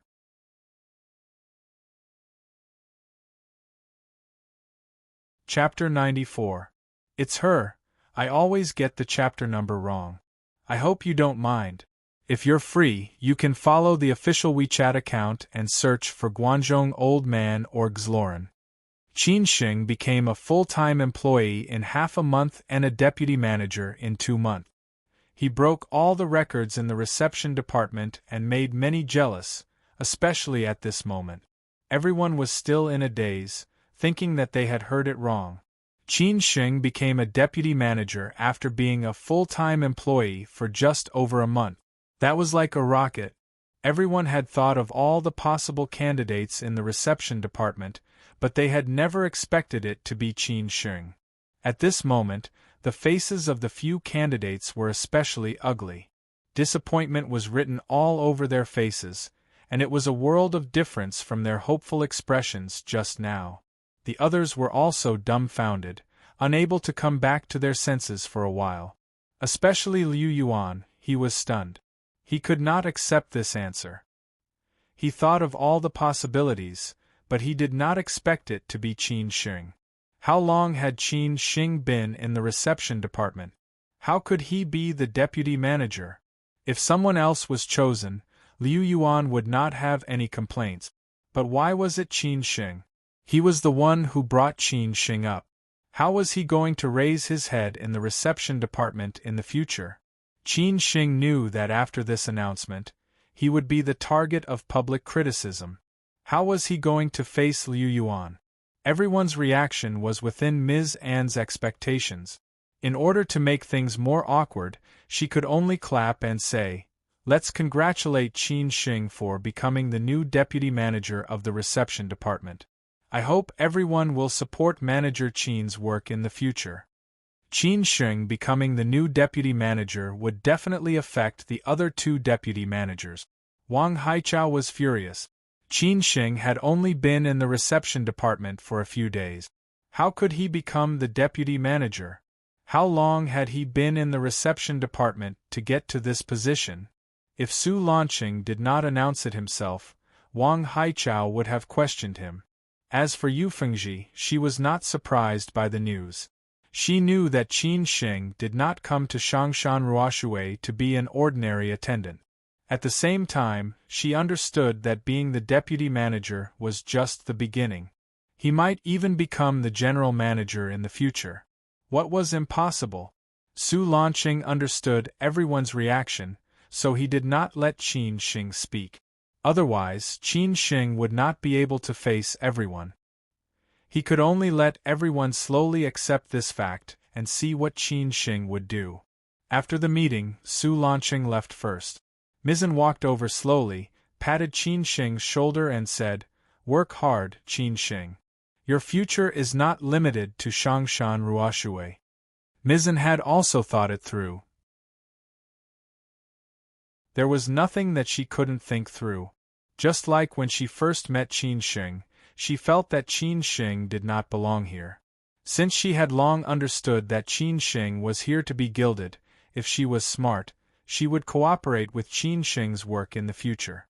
If Qin Shing made a meteoric rise in the future, he might still remember her kindness. "Thank you, sisterin," Qin Shing said with a faint smile. "When you're done, come to my office and we'll have a good chat," Mizzen said with a smile. Wang Haichao did not congratulate Qin Shing at all and left directly. The artists and gentlemen who were close to him also did not dare to congratulate him and left immediately. Yu Fengji did not think that Qin Shing becoming the deputy manager would affect her in any way. At least in the future, she would have one more ally. It would be difficult for Wang Haichao to abuse his power. "I didn't expect you to be so fast, but I'm not surprised," Yu Fengji said playfully. Qin Shing squinted his eyes and said, "Really? I'll treat you to dinner when I'm free," Yu Fengji took the initiative to say. Although there were some small conflicts in the past, she would not hesitate to follow Qin Shing's footsteps in the future. Qin Shing said happily, "I'm free whenever I'm free." Yu Fengji did not say anything more. She knew that Qin Shing still had to deal with other people. Then many artists and gentlemen came to congratulate Qin Shing, including several candidates. After all, it had already become a fact. No matter how insensible they were, they had to save face, in case the new deputy manager would make things difficult for them in the future. After everyone congratulated him, only Liu Yuan, Song Siu and Tang Wan next to him were left. They really did not know how to face Qin Shing, especially Liu Yuan at this time. His eyes were uncertain, and finally he braced himself and walked over. "Brother Liu, let's go out and have a chat?" Before Liu Yuan could lower his face to congratulate him, Qin Shing took the initiative to say this, because he had already thought of a way to resolve the conflict between Liu Yuan and himself. Liu Yuan wanted to refuse, but he felt that it seemed a little too stingy to do so. After all, there were many people watching the fun, waiting for him and Qin Shing to break up, so Liu Yuan could only smile bitterly and nod. Compared with Tang Wan, Song Siu was naturally shrewd, so she smiled and said, "Manager Qin, please take care of us in the future. Don't let others bully us." Tang Wan seemed to be a little angry. She also felt that the position of the manager should have been given to Brother Liu. Why did he give it to Qin Shing? Brother Liu was Qin Shing's manager. In the garden behind Shangshan Ruoshui, Qin Shing did not care about the rules of Shangshan Ruoshui. He directly handed a cigarette to Liu Yuan and said, "Brother Liu, are you very surprised?" "A little surprised, but I can understand it. You suddenly came to Shangshan Ruoshui and became a regular employee in half a month. You often ask for leave, but you can become the deputy manager in less than 2 months. No one would believe that there is no story behind it," Liu Yuan said calmly, although he still could not let go of this matter. Qin Shing whispered, "I can understand it. But it happened to you. I took your position. You may not be able to accept it. Didn't Wang Haichao steal my position in the past? Didn't I still make it? I can't resign just because you're the manager, right? Where can I find such an easy job with high salary and good benefits?" Liu Yuan smiled bitterly. Qin Shing laughed and said, "That's right. But this shows that you are more or less angry." "I don't believe that I am not angry. Why? I brought you up. If you become the deputy manager, how can I live in Shangshan Ruoshui in the future? Does everyone think that my character or ability is not good enough, so I can't be the deputy manager?" Since things had come to this point, Liu Yuan also accepted it calmly. After all, he still had to get along with Qin Shing in the future. The relationship could not be too stiff. But he had to vent the grievances in his heart. He was not that kind of hypocritical person. Well, that's more like it. Finally, you are still the brother Liu I know. If you keep joking with me today, I guess we can't even be friends in the future. I don't like that kind of person who hides a knife in his smile, Qin Sheng said in a deep voice. Liu Yuan snorted and said, Why in the end you are the one who is wronged? Brother Liu, let's not talk nonsense. Let's talk about something practical. I was brought up by you and you also treat me as a friend. Today I also took your position. No matter what, I am sorry. Qin Sheng lowered his attitude and said, But, as you said, I came to Shangshan Ruoshui not for the same reason as you. I can't stay in Shangshan Ruoshui forever.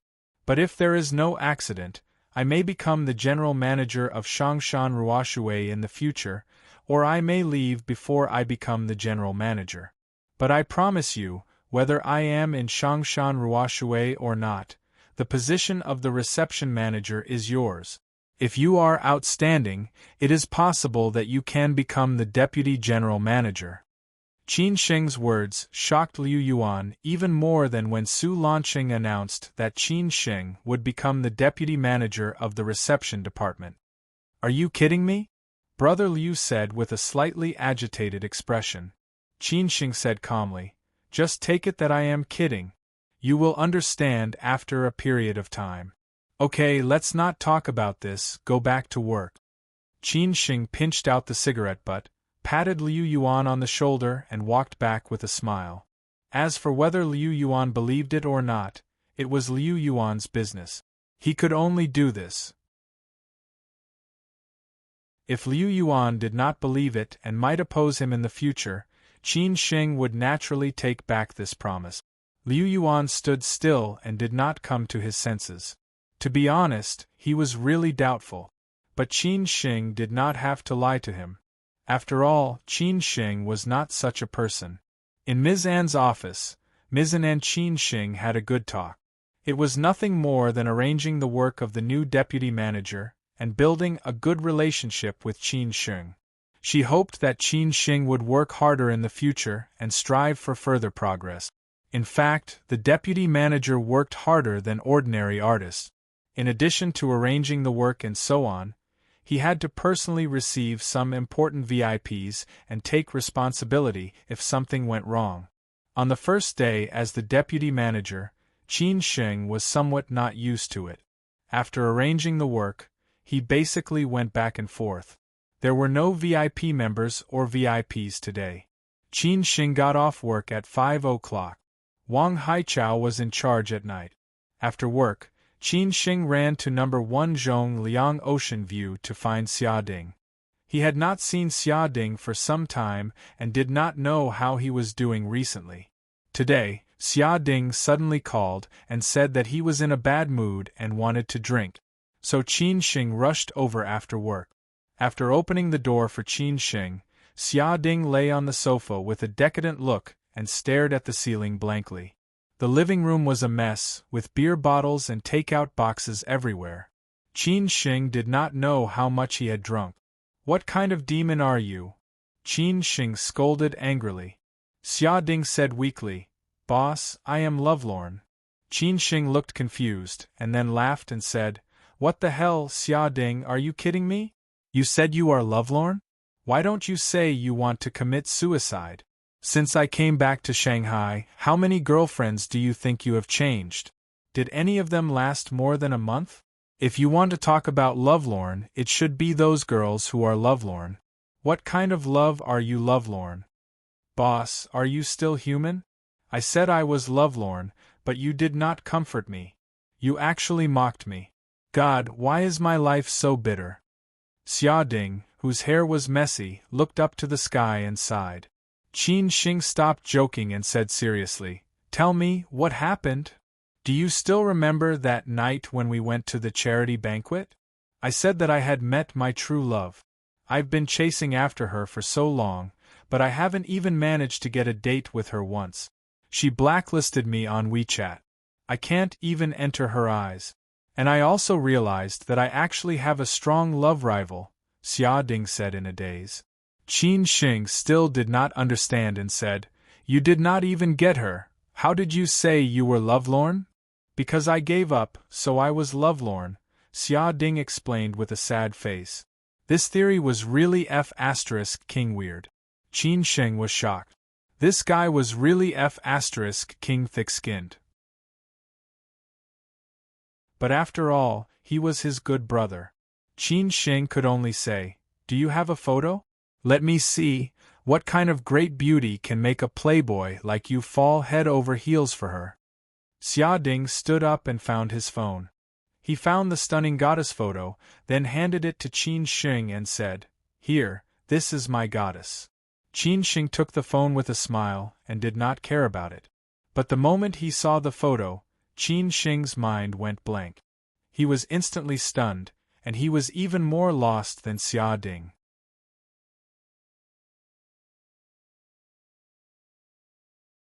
Chapter 95.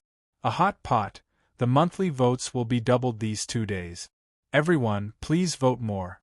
I'm going to work hard in the second half of the month. Give me some motivation. People and things in the world seem to have their own destiny. Some people would never meet again after passing by, while some people would meet again even if they went through thousands of mountains and rivers. The story of Qin Sheng and her happened in Chengdu. It had been almost 2 years. They met by chance but regretted not meeting each other earlier. Finally, they forgot each other. When they left, they promised not to contact each other again. If they were destined to meet each other again, they would say goodbye forever. She remembered that when they parted, Qin Sheng said that if they were destined to meet each other again, he would definitely chase after her, whether she gave him a chance or not. She smiled and said, "Treat me to hot pot first." Qin Sheng nodded and said yes. Then he watched her leave until she disappeared into the night. It had been almost 2 years since they parted. Qin Sheng often thought of the woman who sometimes smiled in a daze, sometimes was silent, and sometimes could pick up a glass of wine and chat with him. Last time in the underground parking lot of the Guijin Center, Qin Sheng saw a beautiful woman who looked like her. He thought it was her and followed her for a while. Unfortunately, he lost her in the end. Qin Sheng smiled and thought that he missed her too much. He had thought about the scene of their meeting countless times. It could be in the snowy north, or in a small town in the south. It could also be in an unknown bar, where he was singing her favorite southern girl with his guitar, and she was drinking beer with a smile on her face. Could also be in a street at dusk, where he turned around and saw her standing there, aloof from the world. However, he did not expect that he would see her picture first. What was more, he did not expect was that she was the goddess who made Xia Ding lose his soul. Not only was he dumbfounded, but he was also extremely embarrassed. Qin Sheng fell into deep thought for a long time. Xia Ding, who was at the side, did not know what was going on. He thought that Qin Sheng was fascinated by his goddess. Well, who was his goddess? She was the dream lover of many men. Otherwise, how could she make him so embarrassed? "Boss, haven't you seen enough? You're drooling." Xia Ding took the phone from Qin Sheng and said half-jokingly. It was not until then that Qin Sheng came back to his senses. He frowned and said, "You said that she was also there at the charity banquet last time?" "Yeah, didn't you leave after that?" "She only appeared when the charity auction started.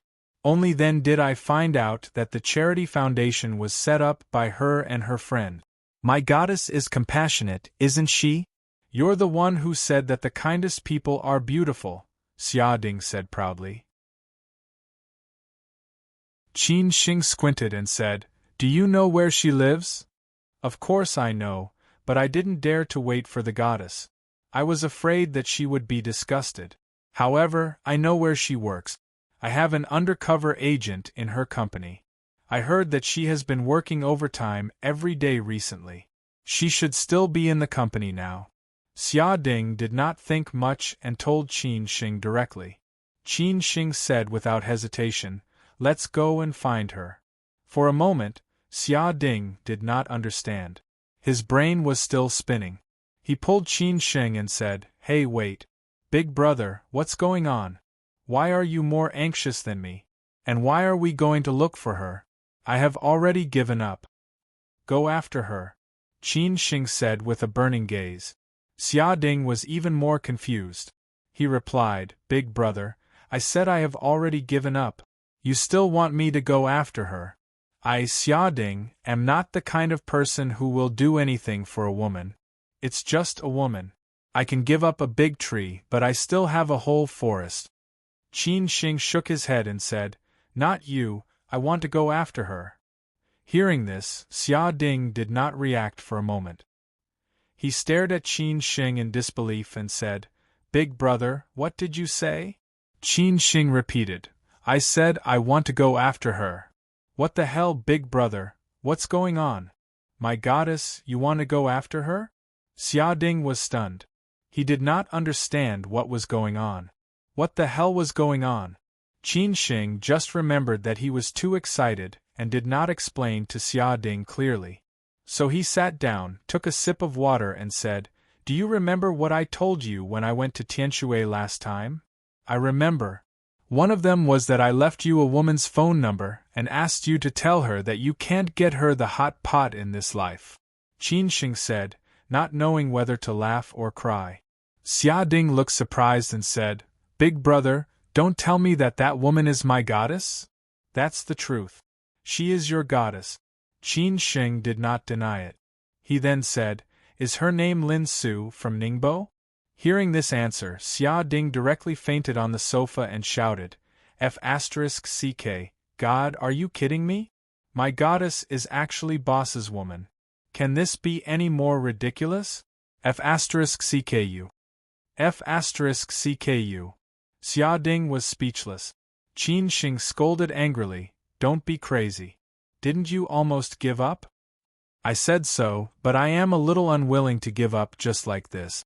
To think that I, Xia Ding, have pursued countless beauties in my life, but I actually failed here.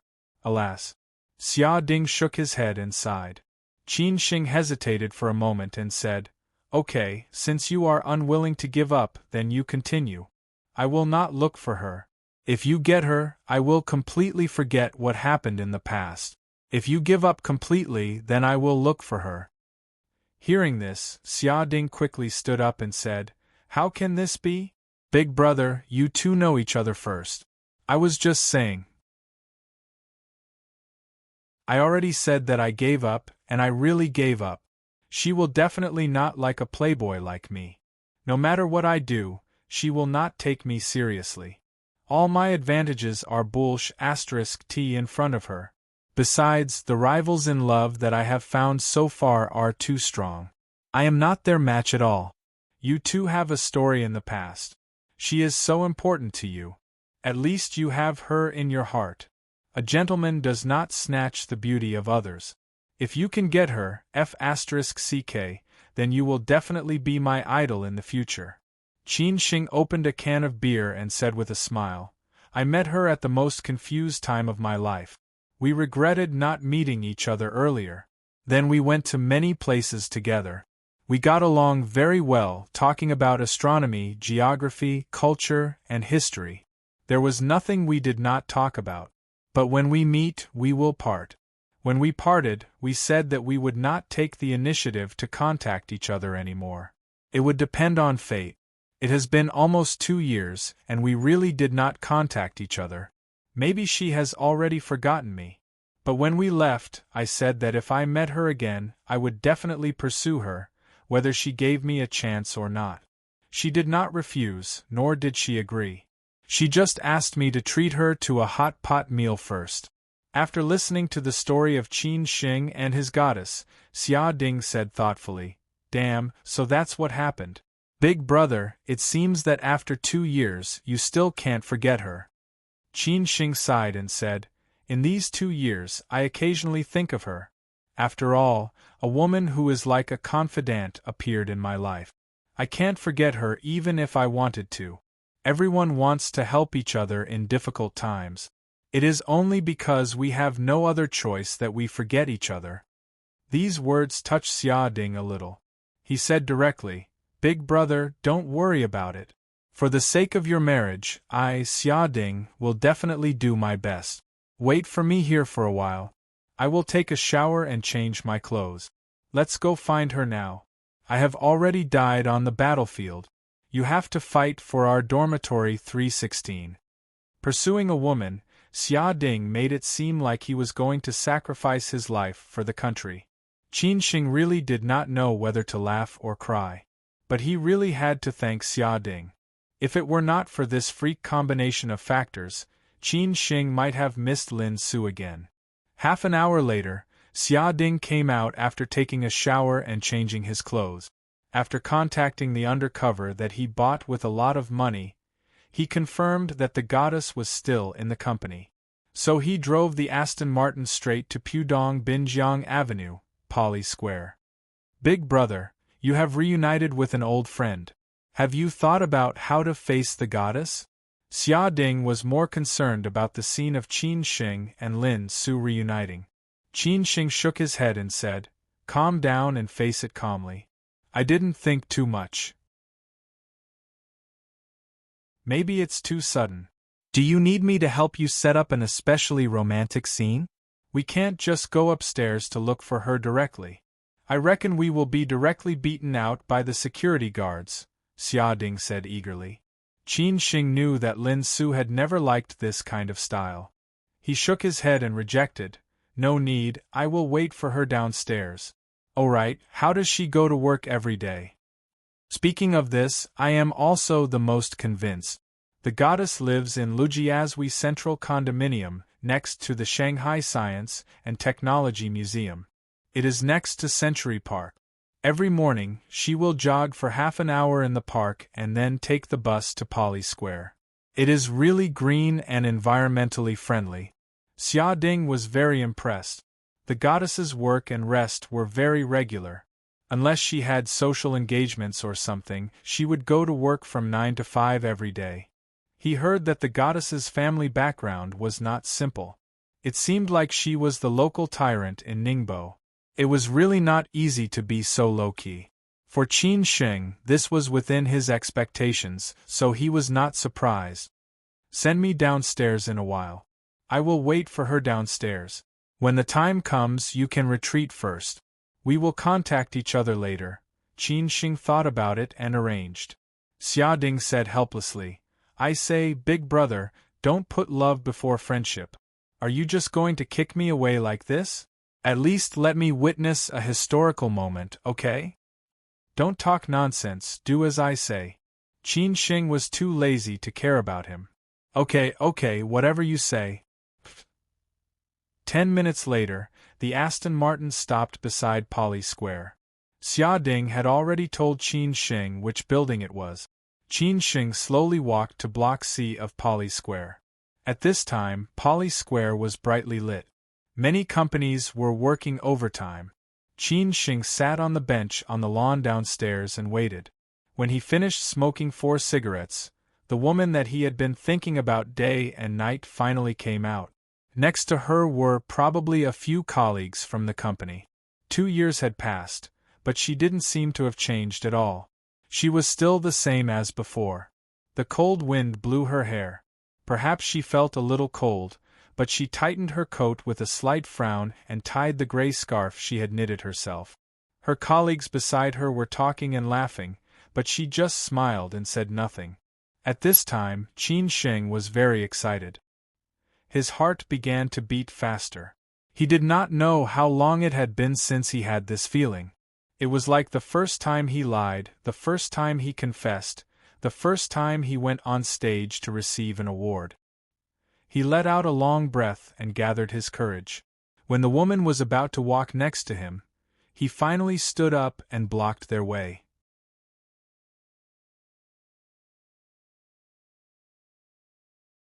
Chapter 96. Have you thought it through? During the period of double monthly votes, asking for monthly votes,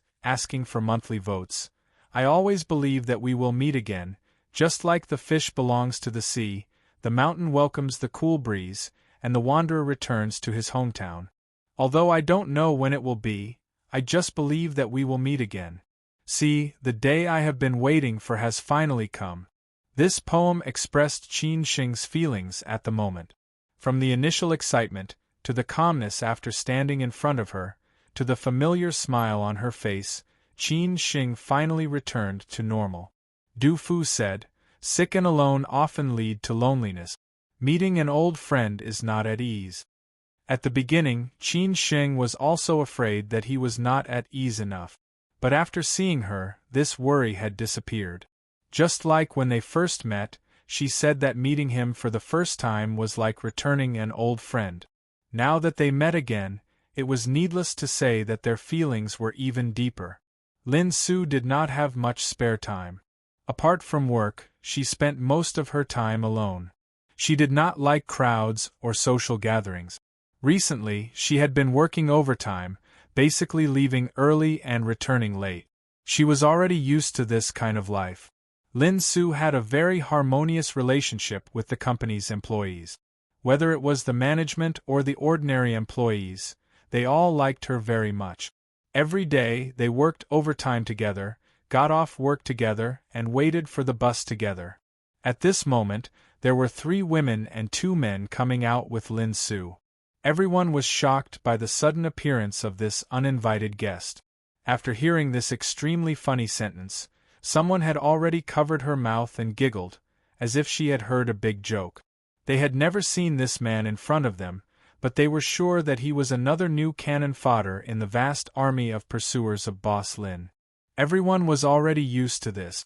Until the appearance of the great young Master Yin, this situation became better.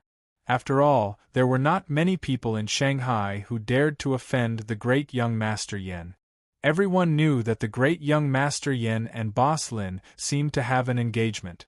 Those who dared to pry into the great young Master Yan's woman would not be able to bear the consequences unless they had a very powerful background.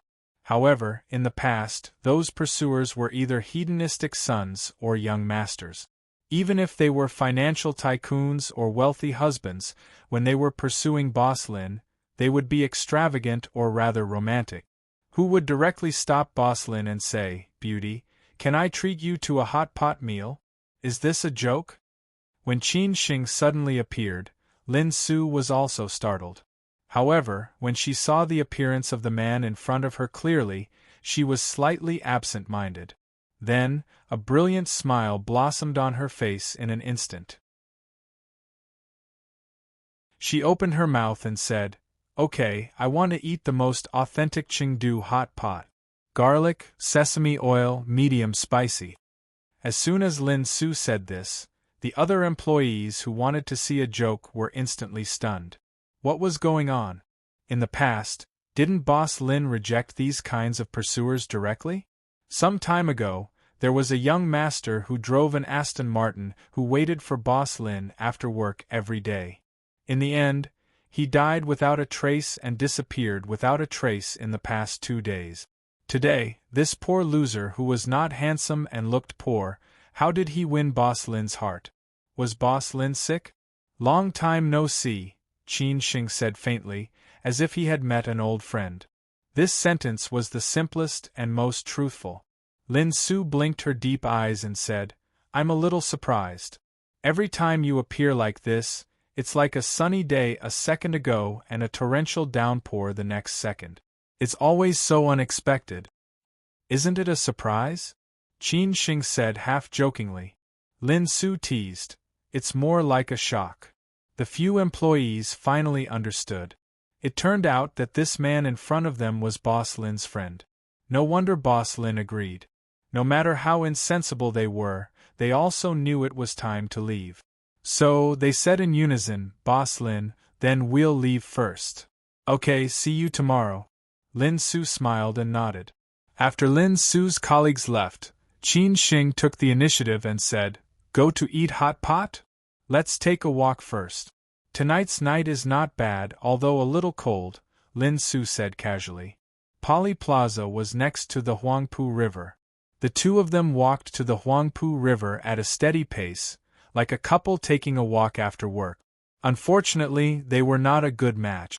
After all, the lovely Lin Su was a few levels higher than the passerby Qin Shing. "How did you find me?" Lin Su was very curious. After all, they had been separated for 2 years. Qin Xing suddenly appeared in front of her, which made her very surprised and a little cautious. Qin Xing thought of that idiot Xia Ding and felt a little funny. He really had to thank him. What are you laughing at? You haven't answered my question. Lin Su did not understand. Qin Xing held his head in his hands and leaned against the guardrail by the river. He replied, "Can I say that one of your pursuers is my university roommate? He was distracted by you. I just happened to see the photo, and then I knew you were in Shanghai." "I see. I thought you came all the way here just to see me," Lin Su said with interest. "Well, I'm a little disappointed. It seems that my charm is not strong enough. You only found me after 2 years." Qin Xing knew that Lin Su was joking. When they were traveling together, she often joked with him. Qin Xing explained slowly, "After you and I parted, I continued to go to many places and stopped for 2 years. It was not until late October that I returned to Shanghai. Moreover, when we parted, you said that you did not want me to take the initiative to contact you. If we are fated, we will meet again. How dare I not listen to you? If you want to blacklist me for life, it will not be worth it. I was just saying. Did you take it seriously?" Lin Su said with a chuckle as her hair was blown by the cold wind. Qin Xing laughed and said, "I think you are afraid that I am a playboy and will pester you. I have the same intention. But you are amazing. We did not contact each other for 2 years. I thought you have forgotten me, or you have disappeared from the world." Lin Su stared at Qin Xing and smiled. Qin Xing said thoughtfully, "Even if I forget someone, it's impossible for me to forget you. After all, you and I used to sleep together, although nothing happened." This sentence made Lin Su blush instantly. She said coquettishly, "Do you believe that I will throw you into the Huangpu River to feed the fish?" "Yes." Qin Xing immediately admitted defeat. This story was also interesting. At that time, they went to the Sea of Bamboo in South Chuan. It was the peak period for tourists. The only hotel with good conditions only had a big bedroom. Should they stay or not? In the end, they chose to stay. Originally, Qin Xing wanted to sleep on the floor, but the weather was humid. Lin Su could not bear it, so she let Qin Xing sleep on the bed. Chu He and Han did not cross the line. Who knew that Qin Xing, who was too tired, really did not cross the line. He was a living hero and fell asleep. He was worse than a beast. Lin Su did not sleep for the whole night, for fear that Qin Xing would do something crazy. Qin Xing said softly, "I was also afraid that you would have forgotten me long ago. But now it seems that we are still fated. In the vast sea of people, after 2 years we can still meet again. This shows that everything is destined." Qin Xing said softly. Lin Su said disapprovingly, "Pretentious. That's it. Let's talk about you. How have you been in the past 2 years?" Qin Xing asked with a smile. Lin Su sighed and said, "I am not like you, a prodigal son. Everywhere is your home. After coming back from Yunnan, I began to work step by step. In the past 2 years, I have been busy with work. It is not good or bad. I just take things as they come." This is not the Lin Su who is very assertive and thoughtful. How can you be so pessimistic? Qin Xing was a little surprised. Under the neon lights of the high-rise buildings, the two walked and stopped. On the Huangpu River, the cruise ship shuttled. The cold wind blew. The footsteps of the passers-by were more hurried than theirs. A couple was taking photos and asked Qin Xing to help. Qin Xing pressed the shutter and inadvertently Lin Su also became the background. Continuing to walk forward, Lin Su sighed and said, "The older I get, the more things I worry about and the more I can't help myself.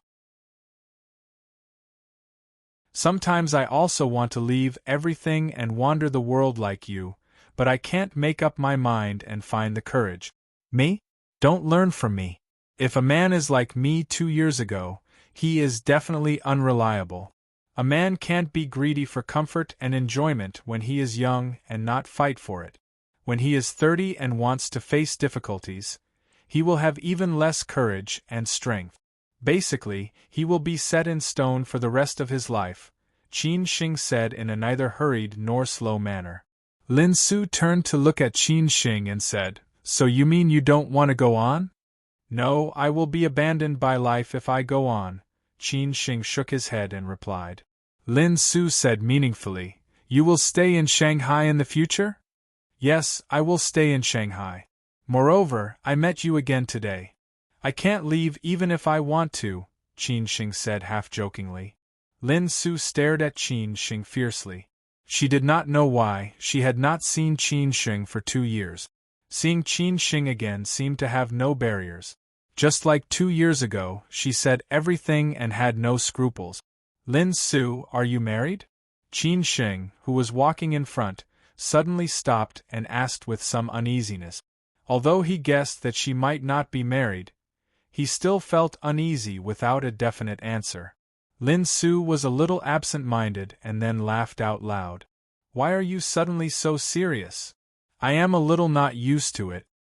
"Answer the question first," Qin Shing said hesitantly. Lin Su did not keep him in suspense. She shook her head and said, "No." "Then do you have a boyfriend?" Qin Shing continued to ask. Lin Su smiled and said, "Guess." "No." Qin Shing asked back. Lin Su chose to be silent and did not answer.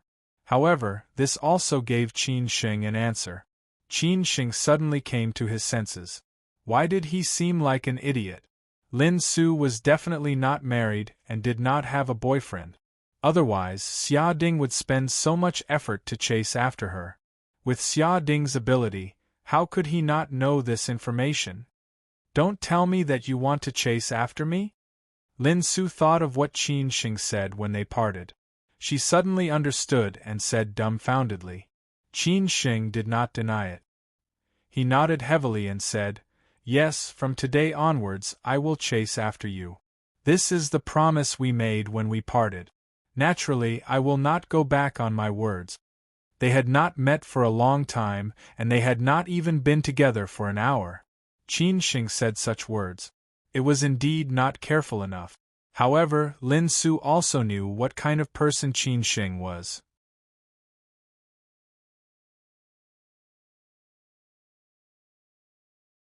Chapter 97. White Rose Hard to Get. Qin Shing said without hesitation, "Even if the road is long, even if there are mountains of knives and seas of fire and bottomless abyss in front of me, I will still move forward without hesitation. No matter what the result is, at least I will not have any regrets in life." For Qin Shing, life was like this. He could have regrets, but he could not have any regret. A pessimistic optimist? Lin Su, who felt a little cold, said with her arms crossed. She did not dislike Qin Shing, on the contrary, she had a good impression of him. The two of them had traveled a lot together and had many stories together.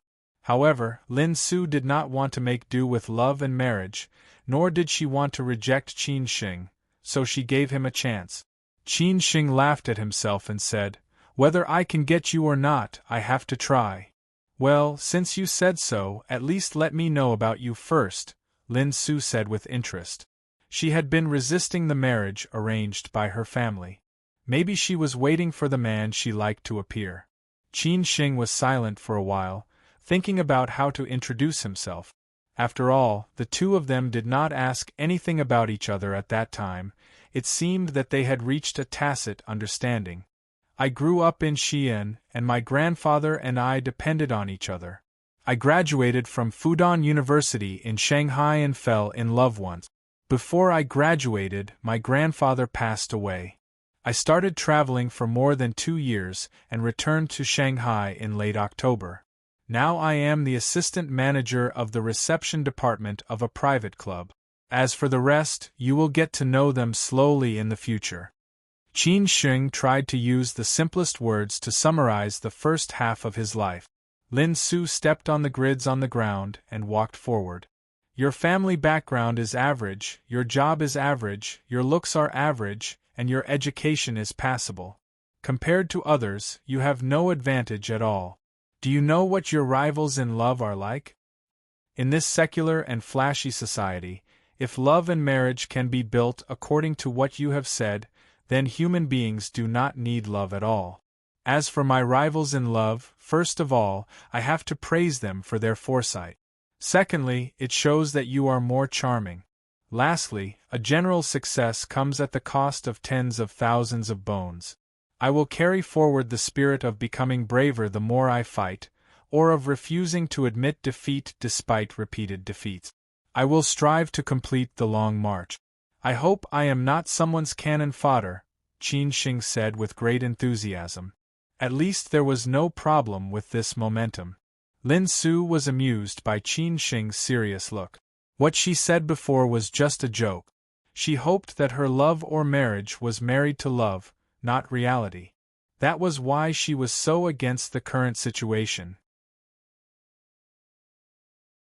Although their parents had not come to an agreement and her grandmother also wanted her opinion, in fact, she also knew that unless she could find a boyfriend who was better than Yan Chaozong's family background, there would be no room for change.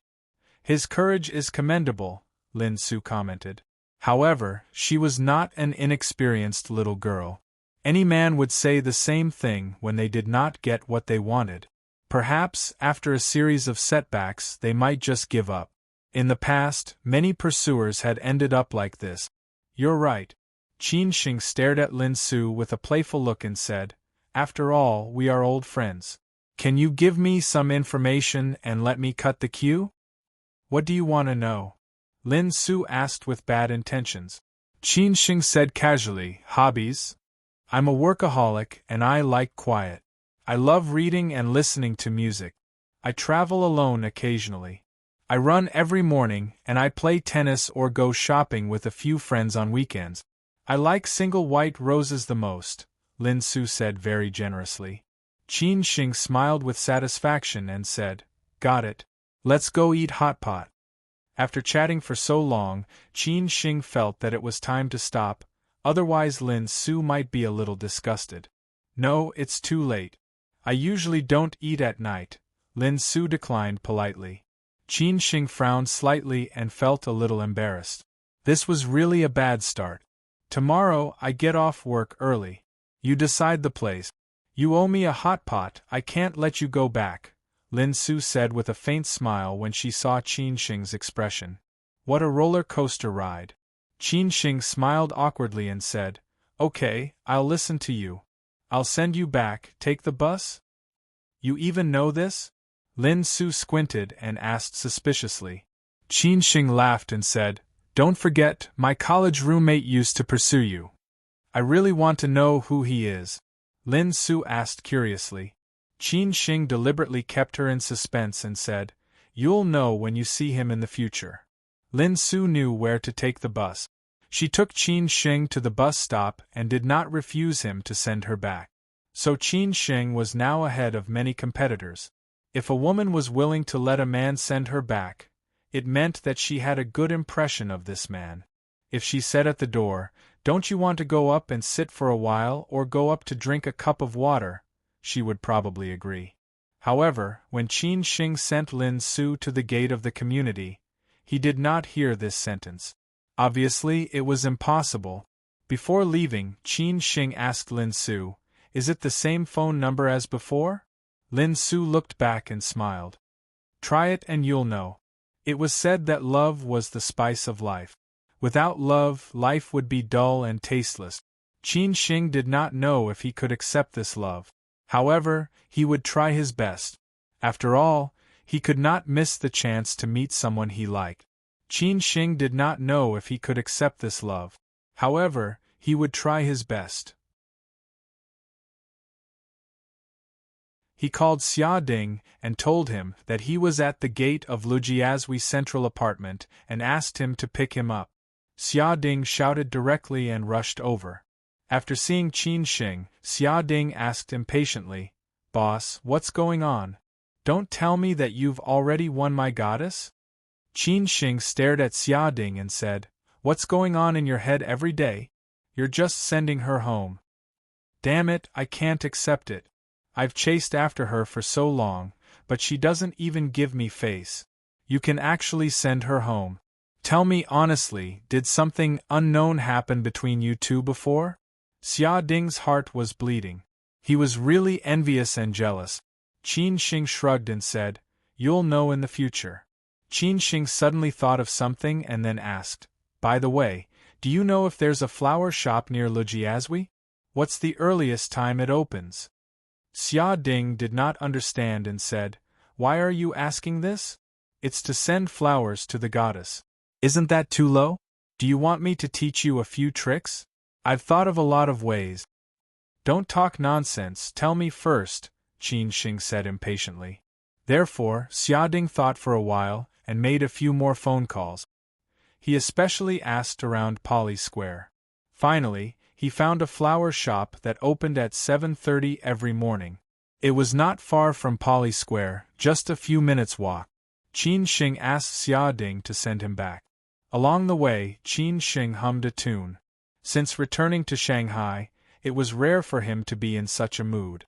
Xia Ding, who was beside him, had a depressed look on his face, as if someone had snatched away his beloved thing. However, he was open-minded and did not think too much about it. When returning to Shilin Huayuan, Chang Baji and Hao Lei were already back. Chang Baji had just taken a shower and was writing at the dining table, while Hao Lei was watching TV. "Lao Chang, you've been very busy recently. I don't see you every day. Are you picking up girls?" Qin Xing smiled and joked. Chang Baji put down the things in his hands and looked up at Qin Xing. "People are in high spirits when they encounter happy events. You've become the deputy manager, your mood is really different." "Isn't the deputy manager working for you?" "You're our deputy general manager." "I'm just a small fry," Qin Xing said happily. After all, Lao Chang was the deputy general manager of Shangshan Ruoshui, so he naturally knew about this. Chang Baji said disapprovingly, "It's not certain who is working for whom." Qin Xing no longer teased Chang Baji. He knew that Chang Baji was very busy recently. The security department had been reorganized by him from top to bottom. There had been a big change of personnel. It would naturally be different in the future. Walking to the living room, Qin Xing poured a glass of water. Just when he was about to chat with Hao Lei and ask about Han Bing's situation, Hao Lei took the initiative to say, "Qin Xing, Su Qin looked for me today." Hearing this, Qin Xing's face changed slightly. He put down the glass and said, "Why did she look for you?" Hao Lei let out a sigh and said, "After all, we are old friends. She treated me to a meal. I don't know how she knew that I was also in Shanghai and that I was with you. But they mostly talked about you. I think Su Qin still can't let you go." This was the first time he had seen Su Qin after so many years. It had been a long time since they last met. Recalling the memories of their high school days, Hao Lei sighed with emotion. At that time, Qin Xing and Su Qin were the immortal couple that everyone envied. Times had changed. Now, things remained the same, but people had changed. Qin Xing did not know how to answer and fell into silence. "Is it possible for you to get back together? Su Qin is really good, don't miss it," Hao Lei said kindly. Qin Xing shook his head and said, "Let's not talk about this. I'm going to take a shower first." Hao Lei was stunned and did not continue to ask. Maybe Qin Xing was avoiding. In the morning, Qin Xing got up earlier than usual. After he had breakfast downstairs, he went directly to Lujiazui and found the flower shop that Xia Ding had mentioned yesterday.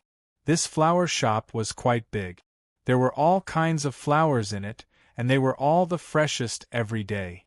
"Sir, what flowers do you want to buy?" the flower shop waitress asked politely. Qin Xing asked, "Do you have white roses?" "Yes." The good-looking waitress nodded.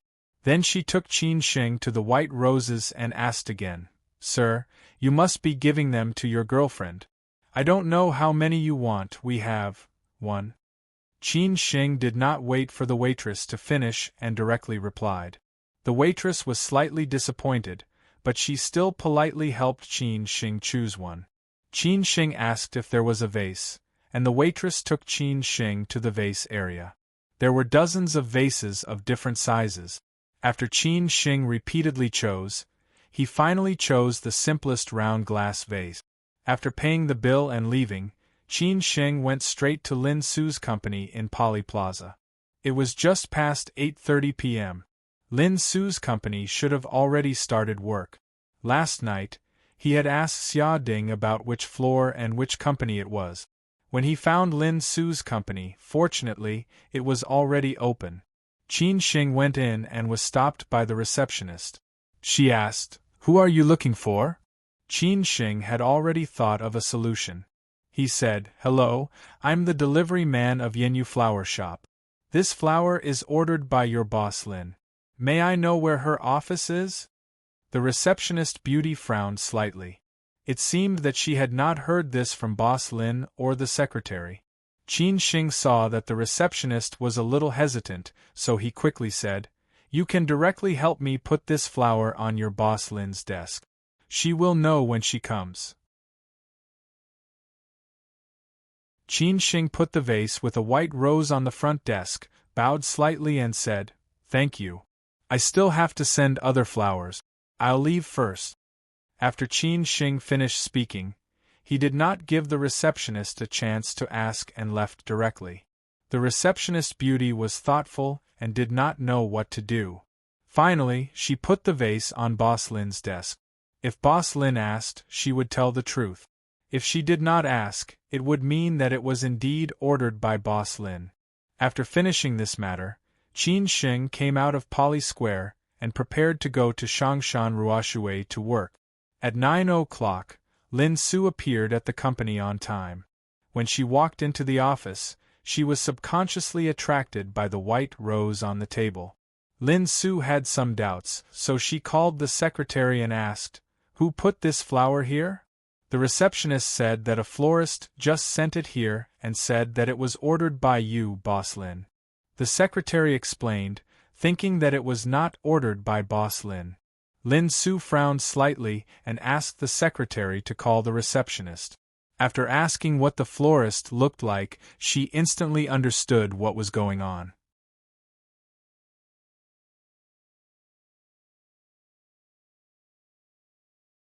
Chapter 98. Apologize. There were many colors of roses. Red roses represented love and passion, pink roses represented affection and ambiguity, and white roses represented innocence and purity. There was no special reason why Lin Su liked white roses. It was not something that people often said. Perhaps every man had two women like this, at least two. If you married a red rose, over time, the red one would become a smear of mosquito blood on the wall, and the white one would still be the bright moonlight in front of the bed. If you married a white rose, the white one would be a rice sticky on your clothes, and the red one would be a cinnabar mole on your heart. What she liked was the innocence, purity, and simplicity of white roses. What was more interesting was that she did not like bunches of white roses, but only single white roses. "Boss Lin, aren't these the flowers you ordered?" The receptionist saw boss Lin in a daze and thought that she had put the flowers on boss Lin's desk, which made her angry. Lin Su, who came to her senses, smiled and said, "I ordered them. I just remembered them. It's okay, go do your work." After the receptionist and the secretary left, Lin Su, who was sitting in the office chair, stared at the white roses in a daze. She hoped that her life was as innocent and pure as the white roses, not tainted by this materialistic society, and not associated with those hypocritical and dirty people. The more she thought about it, the funnier she felt. She did not expect that Qin Sheng was really a man of action. He said he would pursue her. She did not know if he was like those men in the past, who would give up after a short time. Lin Su promised Qin Sheng that he could pursue her, but she gave him a chance because she had a good impression of him. However, after all, she did not know him well at the beginning. The love she wanted was not love at first sight, but gradually discovering that this man could attract or conquer her, so that she might accept him. If she got along with Qin Sheng slowly, Lin Su would feel that Qin Sheng was not the type she appreciated and liked, and she would naturally stop. At that time, no matter how hard Qin Sheng tried, she would not agree. If he kept pestering her, she would only hate him. Lin Su looked away and sent a text message to Qin Sheng. 5 simple words. Thank you for your flowers. Last night, Qin Sheng asked Lin Su if her phone number was still the old one. Lin Su said that he would know after trying it. Obviously, she did not change it. However, she had forgotten to ask Qin Sheng if his phone number was still the same as before. After all, although she had saved Qin Sheng's number, they had never contacted each other. After they had parted ways in a hurry, neither of them had bothered each other. Fortunately, Qin Sheng had already used the number he had left for her. Not long after, he replied, "As long as you like it." After becoming the new deputy manager of the reception department, Qin Sheng had a lot of things to do. Wang Haichao and Yu Fengji used to be at loggerhead. Now that he had Qin Sheng as an enemy, he was very frustrated. Who knew that not long after Qin Sheng took office, Wang Haichao and Qin Sheng were at loggerheads again. The reason was that a friend of a member took advantage of an artist, and this artist happened to be familiar with Qin Sheng. She was Tang Wan, who was not sophisticated and simple. When Tang Wan ran out of the box crying, Qin Sheng was discussing with Liu Yuan about the reception process of an important dinner tomorrow. Since that conversation, Liu Yuan had let go of his dissatisfaction, which made a group of onlookers in Shangshan Ruoshui disappointed. However, Liu Yuan was dubious about Qin Sheng's words. If Qin Sheng could not do what he promised, then the relationship between them would be completely stiff, and they would not even be friends anymore. Song Siu hurriedly ran to the box to find Qin Sheng and Liu Yuan. Mizan and Mr. Su were not here today. At this time, only Qin Sheng could make decisions for Tang Wan. After all, Qin Sheng was also the deputy manager. "Manager Qin, it's bad. Tang Wan was beaten by a guest," Song Siu shouted anxiously. Qin Sheng and Liu Yuan's faces changed instantly. They immediately went to the box where the accident happened. Song Siu also followed them. Today, a member came to sit with 2 friends. They had lunch here at noon. During the meal, the 3 people drank 3 bottles of Maotai. Men were strange animals. After the alcohol went to their head, their brain was out of control, and they always did some incredible things. The member was not serious. Every time he came, he would take advantage of the artists. After all, these artists were beautiful. According to the purpose of Shangshan Ruoshui to serve the members, most of the artists turned a blind eye. Some may even flirt with each other. It was not guaranteed that they could catch a rich husband. There was such a situation in the past. The member molested Song Siu. Song Siu did not mind it. The friend of the member also had no scruples and directly held Tang Wan on his lap. Tang Wan had been dumped a while ago and had yet to recover from it. She was in a bad mood and struggled to get up. Who knew that the friend of the member wouldn't let go and even put his hand on Tang Wan's chest? The other 2 people also laughed unbridledly. Who knew that Tang Wan would subconsciously slap him? This matter became a big deal. The man lost his face and naturally got angry. He did not hesitate to slap Tang Wan twice. Tang Wan struggled and ran out crying. The member was also very angry and directly called Wang Haichao. Wang Haichao had never taken the artists seriously, so he quickly apologized after coming in and threw all the responsibility to Tang Wan. At this moment, he was shouting in the box, "Call Tang Wan here for me. It's really rebellious. If you don't want to do it, get out of here. Brother Jing, don't be angry. I'll ask him to come over and apologize to you." After shouting at the artists next to him, Wang Haichao turned and apologized to the member in a low voice. Tang Wan, who had already run out, was dragged back by 2 artists at this time. Wang Haichao said angrily, "Tang Wan, what the hell do you want to do? You are really rebellious. You dare to hit him. Apologize to Brother Zheng and Brother Wu." Tang Wan, who was crying like a pear blossom in the rain, did not apologize or speak. She just stood there and sobbed.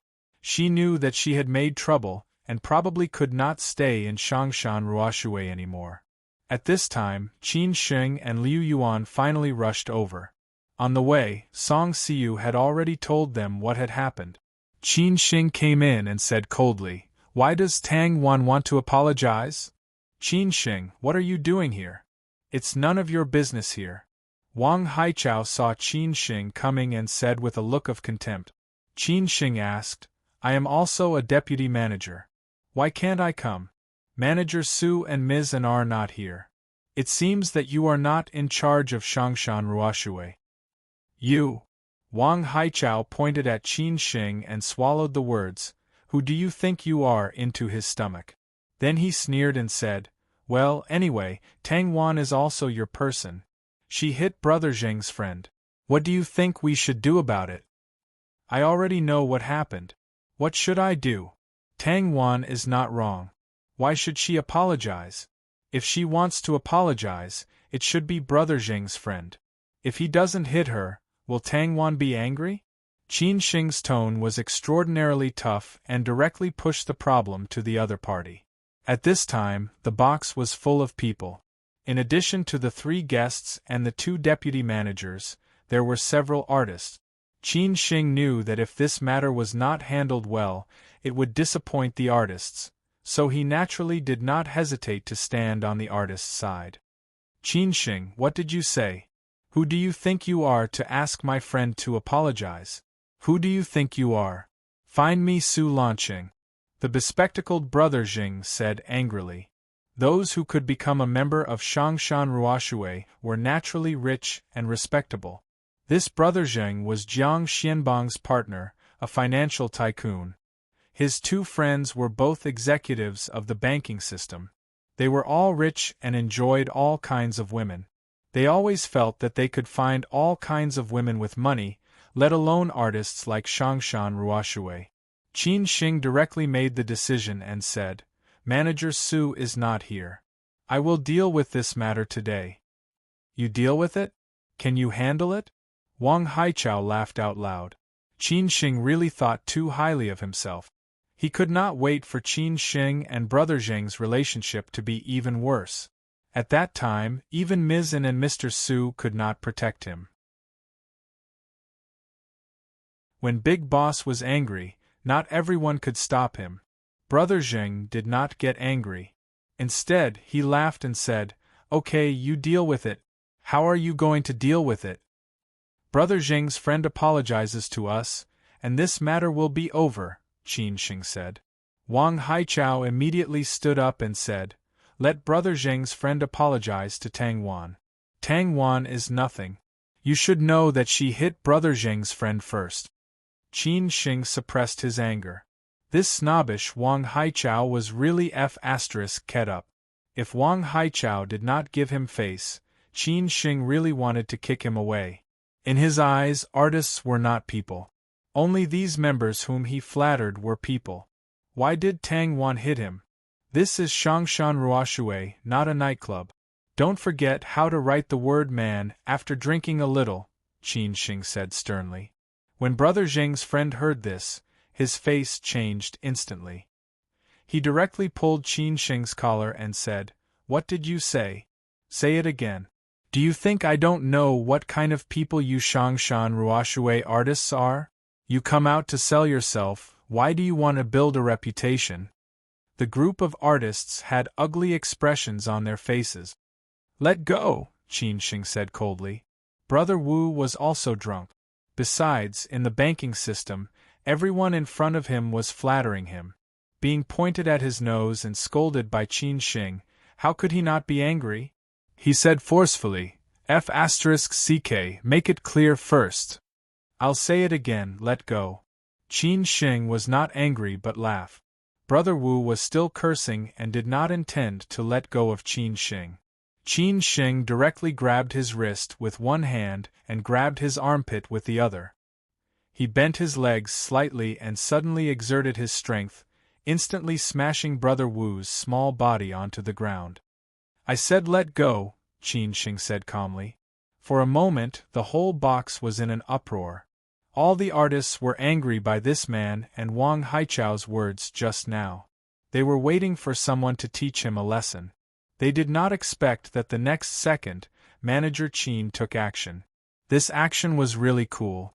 Qin Sheng, what the **ck are you doing? Wang Haichao was shocked, but he was very happy in his heart. This is your **King Death. Qin Sheng pointed at Wang Haichao's nose and said angrily, **ck, shut up or I will destroy you. Qin Sheng's eyes were very scary. Wang Haichao was directly stunned and did not even dare to fart. What do you want? The farce became more and more serious, and Brother Jing said angrily.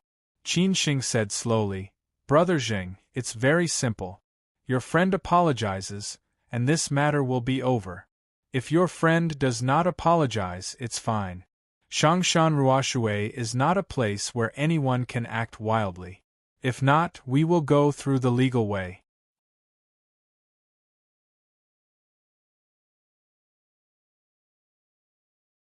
Chapter 99. Admit defeat. People should have a sense of propriety.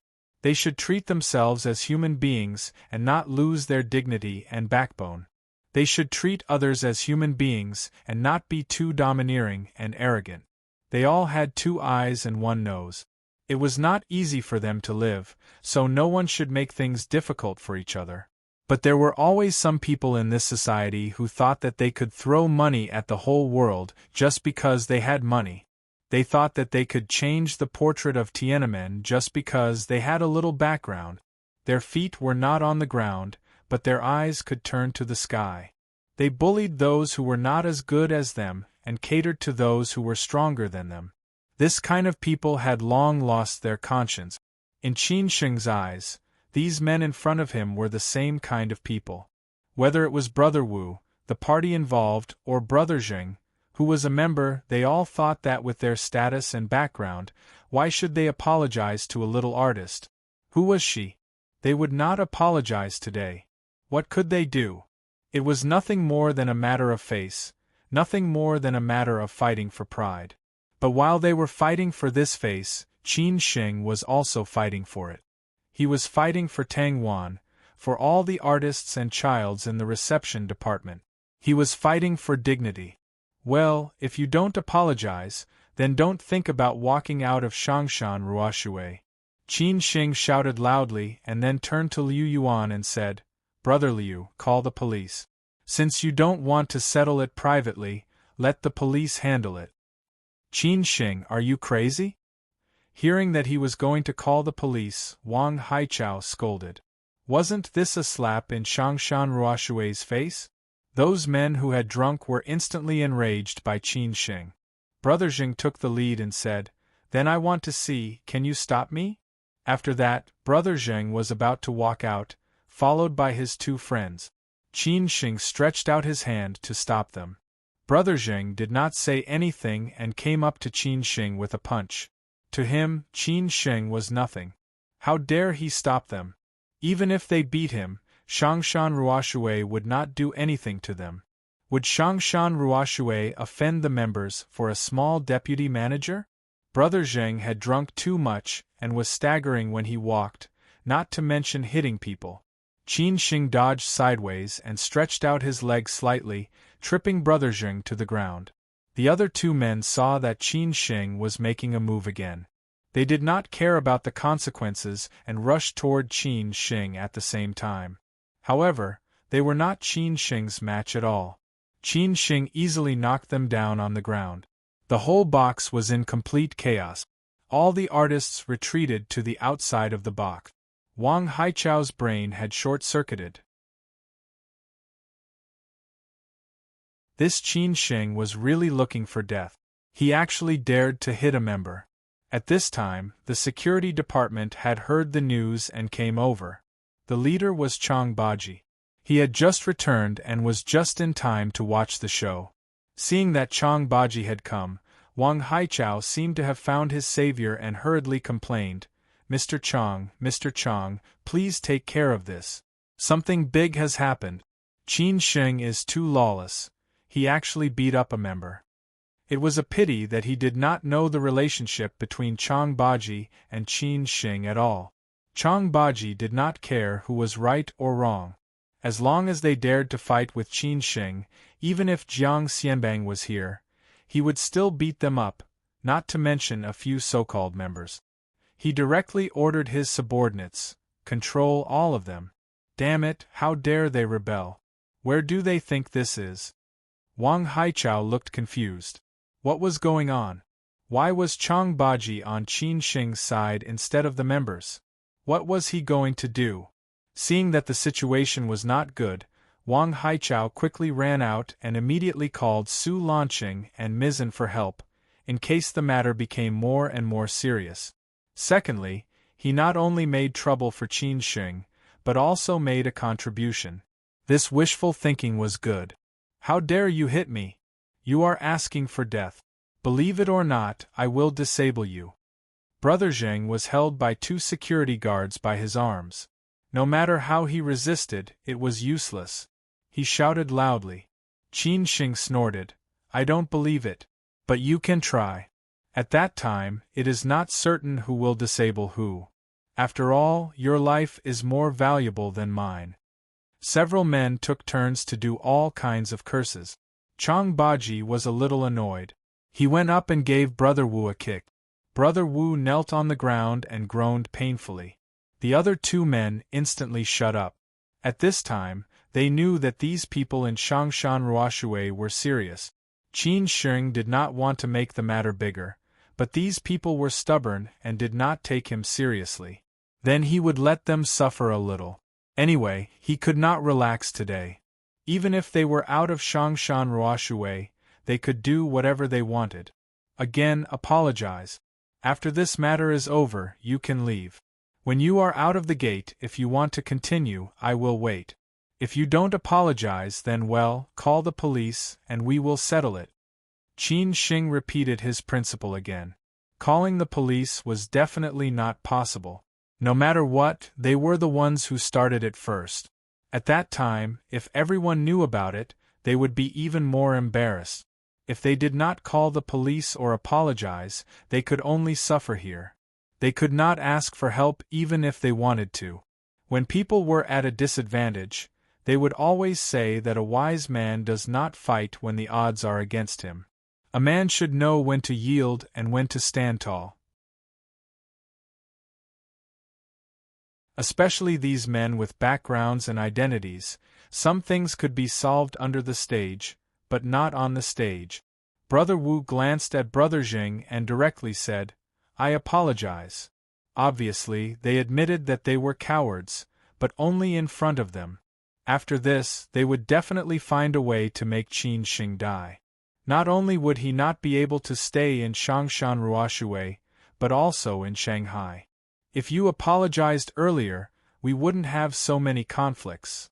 Qin Sheng smiled and said, Tang Wan, come in, Brother Wu wants to apologize to you. Tang Wan walked in with red eyes. Things had developed beyond her imagination. She thought that no one would help her, and she would definitely not be able to stay in Shangshan Ruoshui anymore since she hit the VIP member. She did not expect that Qin Sheng would stand up for her. However, Qin Sheng had made such a big fuss, and according to the style of Shangshan Ruoshui, Qin Sheng would probably leave. Thinking that she was also involved in Qin Sheng, Tang Wan felt even more guilty and wronged. Manager Qin, let's forget about it. Tang Wan whispered. Qin Sheng shook his head and said, Tang Wan, don't be afraid.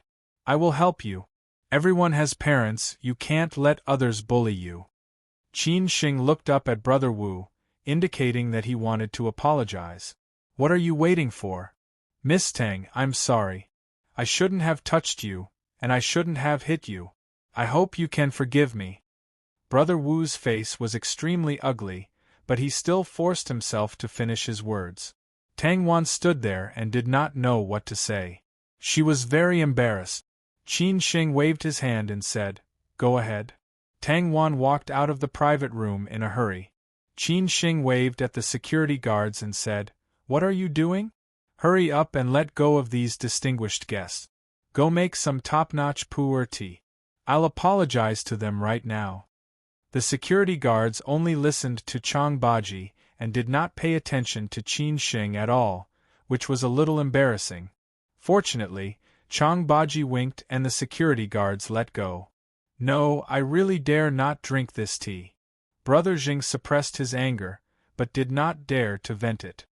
He said gloomily, let's go. Therefore, Brother Jing left with his two friends with a belly full of grievances and anger. Qin Sheng naturally did not stop them and let them go. As soon as the people involved left, this matter finally came to an end. The artists present knew that although Qin Sheng protected their dignity, these men would definitely not let him go. After all, they knew the big boss. It was estimated that Qin Sheng would be fired by Shangshan Ruoshui. Alas, it was a pity that he just became the deputy manager and was about to leave. At the same time, everyone had a question. That was, since Vice President Chang was here, why did he allow Qin Sheng to mess around like this? Why did he stand firmly on Qin Sheng's side and did not care about anything himself? Moreover, he even gave the initiative to Qin Sheng. No matter how they thought about it, they could not figure it out. Let's go. Do what you need to do, Qin Sheng said to the many artists at the door. The crowd dispersed, and the security guards also followed. Only Qin Sheng and Chang Baji were left. Chang Baji did not know whether to laugh or cry. You are still so impulsive. I guess Mizan and Su Lancheng will be angry because of you. Qin Sheng said disapprovingly, so be it. At worst, I can quit my job. But there are some things that I have to do. This is my principle and bottom line, which is more important than this job. This was his usual style. Many people would naturally say that people like Qin Sheng would definitely not be able to survive in this society. He was too principled and would not be popular. But for Qin Sheng, it could not be said that this society was like this. He should jump into the mud and associate with them. In this way, no matter how good he was, he would not be the original person. Chang Baji smiled and did not say anything. This was also one of the things he admired about Qin Sheng. This was too little in today's society. When Qin Sheng and Chang Baji walked out of the box, they ran into Wang Haichao, who was rushing back. Wang Haichao already knew the result of the incident and reported it to Mizan and Su Lancheng. He said to Qin Sheng with a gloating look, Qin Sheng, you're finished now. Get ready to pack up and leave. Wang Haichao was sure that the matter was so big that the big boss probably knew about it. No one could protect Qin Sheng. Qin Sheng saw that this guy was really annoyed. He directly scolded, get out. The word, get out, made Wang Haichao so angry that his scalp was about to explode. But he did not dare to talk back. After all, he had seen Qin Sheng's skills just now. If he really fought with Qin Sheng, it was estimated that he would be at a disadvantage. So he simply endured it and did not lower himself to Qin Sheng's level. Anyway, he had to get out today. Back to the office, Qin Sheng did what he should do as if nothing had happened. Everyone looked at him strangely.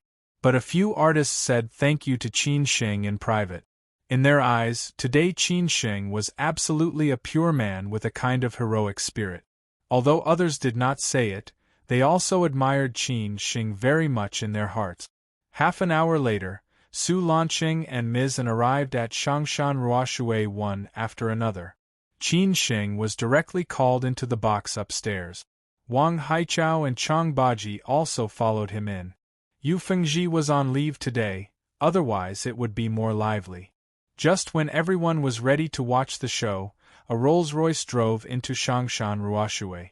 This license plate was too familiar. Everyone knew that this was the car of the big boss.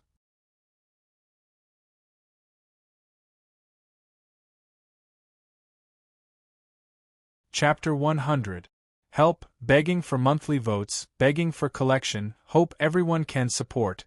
When the big-bellied big boss Jiang Xianbang staggered out of the car and walked into Shangshan Ruoshui, everyone was silent. Everyone knew that the big boss looked kind, but in fact, he was cruel and domineering. No one dared to offend him. The artist at the door nodded and said, "Mr. Jiang, where is Su Lanqing?" Jiang Xianbang happened to pass by Sinan Road. Xiao Jing had called him just now, and Su Lanqing had also reported it. Jiang Xianbang took a walk on the way, so that Su Lanqing and Qin Xing would not fight. The artist at the door whispered, "Mr. Jiang, they are in the box on the 3rd floor." Jiang Xianbang put his hands behind his back and walked to the 3rd floor with a smile on his face. The way he walked was really like a penguin, but when the penguin ate people, it would definitely not spit out the bones. The man who was the driver and the bodyguard followed closely behind, quietly looking at the artists and childs around. There were 4 bodyguards outside the door, all of whom were hired by money. Jiang Xianbang had offended many people over the years. He did not want to live to make money without spending it. Not far from the lobby on the 1st floor, Liu Yuan and Song Siu were comforting Tang Wan. Tang Wan could not stop crying and said, "It's all my fault. I hurt Qin Xing. It's all my fault." Song Siu helped Tang Wan wipe her tears and sighed. "It has happened. Tang Wan, don't blame yourself. Maybe no matter who it is today, Qin Xing will do the same." Liu Yuan agreed with this sentence very much. Today, he saw another side of Qin Xing, and for the first time, he admired this man from the bottom of his heart. If it were him, he would definitely not dare to do this. Maybe he would abandon Tang Wan like Wang Haichao. "Brother Liu, Siu, do you think Qin Xing will hate me? I made him lose his job," Tang Wan said very guiltily. Liu Yuan shook his head and said, "He is not that kind of person." Anyway, the 3 of them had already given up hope. Even the big boss was alarmed. It was estimated that Qin Xing and Tang Wan would be fired by Shongshan Ruoshui. Perhaps many people would feel that it was not worth it and felt that it was not worth it for Qin Xing. Although they admired and appreciated Qin Xing, they would think that Qin Xing was stupid. Was it worth it for an artist? In this society, when most people do something, they would only weigh the pros and cons. They wouldn't distinguish right from wrong. Just like what Han Han said in the movie, only children would distinguish right from wrong. Adults would only distinguish between the pros and cons. Therefore, most people would end up living worse than a dog. The largest box on the 3rd floor was in the style of the Republic. The tables and chairs were collectible. The calligraphy and paintings on the wall were the works of modern masters. The calligraphy and paintings were hung on the wall. Every small salon or event would be held here, but only the top members had the right. Su Lanqing's face was livid. This time he was really provoked by Qin Xing. Qin Xing dared to hit a member and even reported it to the big boss. This was absolutely a taboo in Shongshan Ruoshui. There was only one purpose in Shongshan Ruoshui, which was to serve the members. Even if the members were wrong, they had to bear it. "You are really lawless. Look at what you have done. Do you know the rules of Shongshan Ruoshui?" Su Lanqing pointed at Qin Xing's nose and shouted angrily. Wang Haichao added oil to the fire and added, "Mr. Su, I couldn't stop him. He even wanted to hit me. You don't know the scene." Brother Zheng and his 2 friends were directly beaten to the ground by Qin Xing. If Mr. Chang did not arrive in time, things would have been more serious. Wang Haichao dared to hit Qin Xing when he was down, but he dared not to offend Chang Baji, the vice president, unless he wanted to die. So he said so and flattered Qin Xing. Mizan, who was standing not far away, had a look of contempt. She disliked Wang Haichao more and more. This man was too smart and shrewd. He was always unwilling to suffer losses. Wang Haichao said so, but then he was severely slapped by Chang Baji. Chang Baji said lightly, "I don't think Qin Xing did anything wrong." Wang Haichao's face was full of what? Mizan and Su Lanqing were also a little surprised. Su Lanqing knew very little about this vice president. He had been in the company for so long, except for the matters of the security department, He had never asked about it. Unexpectedly, today he did not hesitate to stand on Qin Shing's side. Thinking that Chang Baji was also sent by Mr. Jiang, could it be that he was the guard that Mr. Jiang gave to Qin Shing? Shangshan Ruoshui has its rules. These members are also distinguished. Are artists not human? As Manager Qin said, what kind of place is Shangshan Ruoshui? This is not a nightclub. Artists can't be bullied by them. The friend of Member Jing is a little too presumptuous. If Manager Qin did not stand up for the artists, they would be disappointed, Chang Baji said slowly. Chang Baji tried to smooth things over for Qin Shing. Su Lanqing could not make Chang Baji lose face. He could only say, "Then how do you think this matter should be handled? If it is not handled well, it will affect other members. Things have happened and they have apologized. We can only stand on Manager Qin's side. If they don't let it go, we can go through legal channels," Chang Baji continued. Su Lanqing squinted and asked, "Then tell me, how do we explain to Mr. Jiang?" As soon as Su Lanqing's voice fell, Jiang Xianbang pushed the door and came in. Su Lanqing thought it was someone else and subconsciously shouted, "Didn't I say that no one is allowed to come in? Did you all ignore my words?" "Old Su, you are so old, but still so hot-tempered," Jiang Xianbang said with a smile. When everyone saw Jiang Xianbang, their faces changed slightly. Su Lanqing and others bowed their heads and said respectfully, "Mr. Jiang." Jiang Xianbang waved his hand and said, "You all go out. Old Su, you and Little Qin stay. I want to hear what is going on." Little Zheng called me and said that Shangshan Ruoshui is too much and he must explain it. Wang Haichao was overjoyed. Even the big boss was alarmed. This matter was really big. It was estimated that not only would Qin Shing be fired, but he would also have to pay the price. Everyone knew that the big boss was not simple in handling matters. Alas, poor Qin Shing. Chang Baji looked at Jiang Xianbang and knew that this matter could not be big. Jiang Xianbang would not let Qin Shing suffer losses. He followed Mizan and Wang Haichao and left. When everyone left, Jiang Xianbang looked at Qin Shing and said, "You tell me, what is going on? I asked you to come to Shangshan Ruoshui, not to make trouble." Qin Shing's face was calm, and he told the story truthfully. "Oh, I thought it was a big deal. It's just a small matter. Little Zheng, what does he think Shangshan Ruoshui is?" Jiang Xianbang waited for Qin Shing to finish and said lightly, which was equivalent to supporting Qin Shing. After hearing this, Su Lanqing's face was very bad, but he was patient. "But, Qin Shing, you are too impulsive. Why can't you talk it out? Why do you have to fight? Even Little Zheng complained to me." Jiang Xianbang took care of Su Lanqing and then said, "Old Su, deduct all of Qin Shing's salary this month. Don't let him be impulsive in the future. I will listen to Mr. Jiang." Su Lanqing nodded silently. Although it was a punishment for both sides, Jiang Xianbang still did it for Qin Shing. "Mr. Jiang, what about Mr. Zheng?" Su Lanqing asked. Jiang Xianbang waved his hand and said, "You don't have to worry about this. I will give him an explanation." Since Jiang Xianbang took the initiative to take care of this matter, Su Lanqing was relieved. Although he was dissatisfied with Qin Shing, Shangshan Ruoshui was Mr. Jiang's business. Everything was up to the big boss. "Well, old Su, go do your work. I have something to talk to Qin Shing." Jiang Xianbang smiled. Su Lanqing bowed slightly, looked at Qin Shing, who was neither humble nor arrogant, and left thoughtfully. How old are you? Can you not let me clean up your mess in the future?"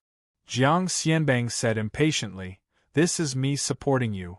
Shangshan Ruoshui is also my business. If you were in other places, I guess you would have been fired long ago. Who can guarantee that people will come back and plot against you? Can you not offend people? I just do what I think is right. As for the rest, I will deal with it."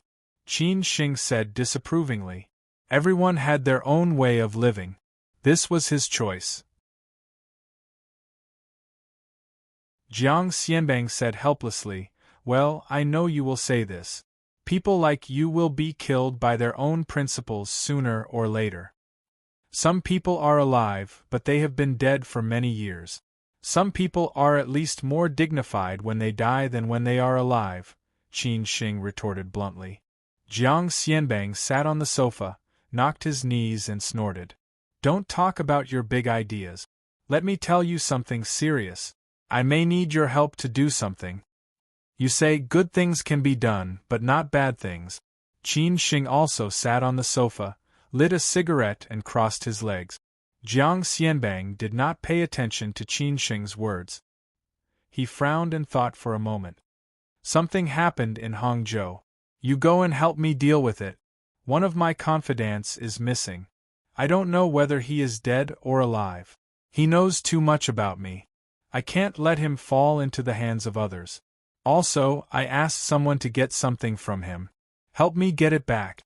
"Why me?" Qin Shing was somewhat puzzled. It was not a problem to help Jiang Xianbang, but he had to figure out the situation. Jiang Xianbang said meaningfully, "I don't trust others. There are some things that only you know. If you find him and nothing happened, it would be best. If he has betrayed me, you directly help me to get rid of him." "You want me to kill someone?" Qin Shing's face changed slightly. Jiang Xianbang shook his head and said, "You don't have to kill him. You are not going alone. I have arranged people for you. You'd better be careful. I guess someone is going to mess with me." "When do we set off?" Qin Shing did not refuse. Jiang Xianbang thought for a moment and said, "We can't delay it too long. It's best to go tonight." "What about Shangshan Ruoshui?" Qin Shing asked. Jiang Xianbang smiled and said, "Isn't this just a good excuse? Just say that you will lose your salary for a month and be suspended for a week as punishment. I will tell old Su later. I was wondering why you would come here in person for such a small matter. It turns out that you have other plans." Qin Shing snorted. This old fox always had bad intentions. "You go back directly and pack up. I will tell your side. Someone will contact you then." "Okay." Qin Shing directly got up and was ready to leave. Jiang Xianbang pulled Qin Shing and said, "Remember, be careful. Don't lose your life. And don't tell anyone about this, including Chang Baji."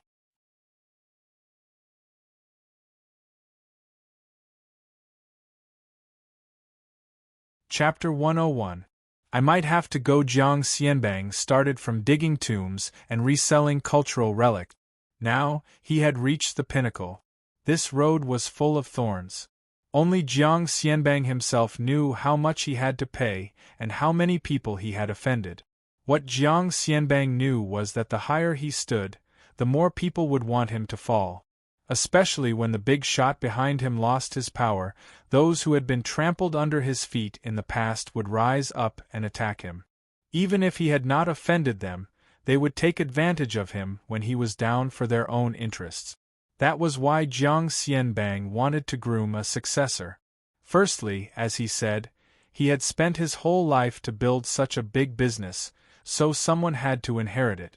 Secondly, those who had risen along with him all these years couldn't wait for him to fall and be implicated. Unfortunately, Jiang Xianbang was really unlucky and did not meet young people who were worth training until the appearance of Qin Shing, who let him see hope. Qin Shing had several advantages. First, Jiang Xianbang and Old Master Qin had a relationship. Second, Qin Shing was calm and had a sense of propriety. Sometimes he was decisive and ruthless, such as killing Zhou Wenwu. So his comprehensive strength was not bad. Finally, in Jiang Xianbang's heart, Old Master Qin was a big man. He could cultivate a grandson like Qin Shing. How could he not pave the way for him? However, Jiang Xianbang would not be so anxious to cultivate Qin Shing. He would respect Qin Shing's choice and let him gradually integrate into his circle. Secondly, he would continue to observe Qin Shing's ability. After all, anyone could make a mistake. This matter was also a training for Qin Shing, especially this time the matter was more complicated and involved gray areas, so it was more important to see Qin Shing's ability. After saying this, Jiang Xianbang left Shongshan Ruoshui. As for the small things that happened today, it was not a big deal for him. He was just a small partner, so he would give him face. After Jiang Xianbang left, Su Lanqing called all the management to the office and announced in public that Qin Shing would be suspended for a week and fined a month's salary.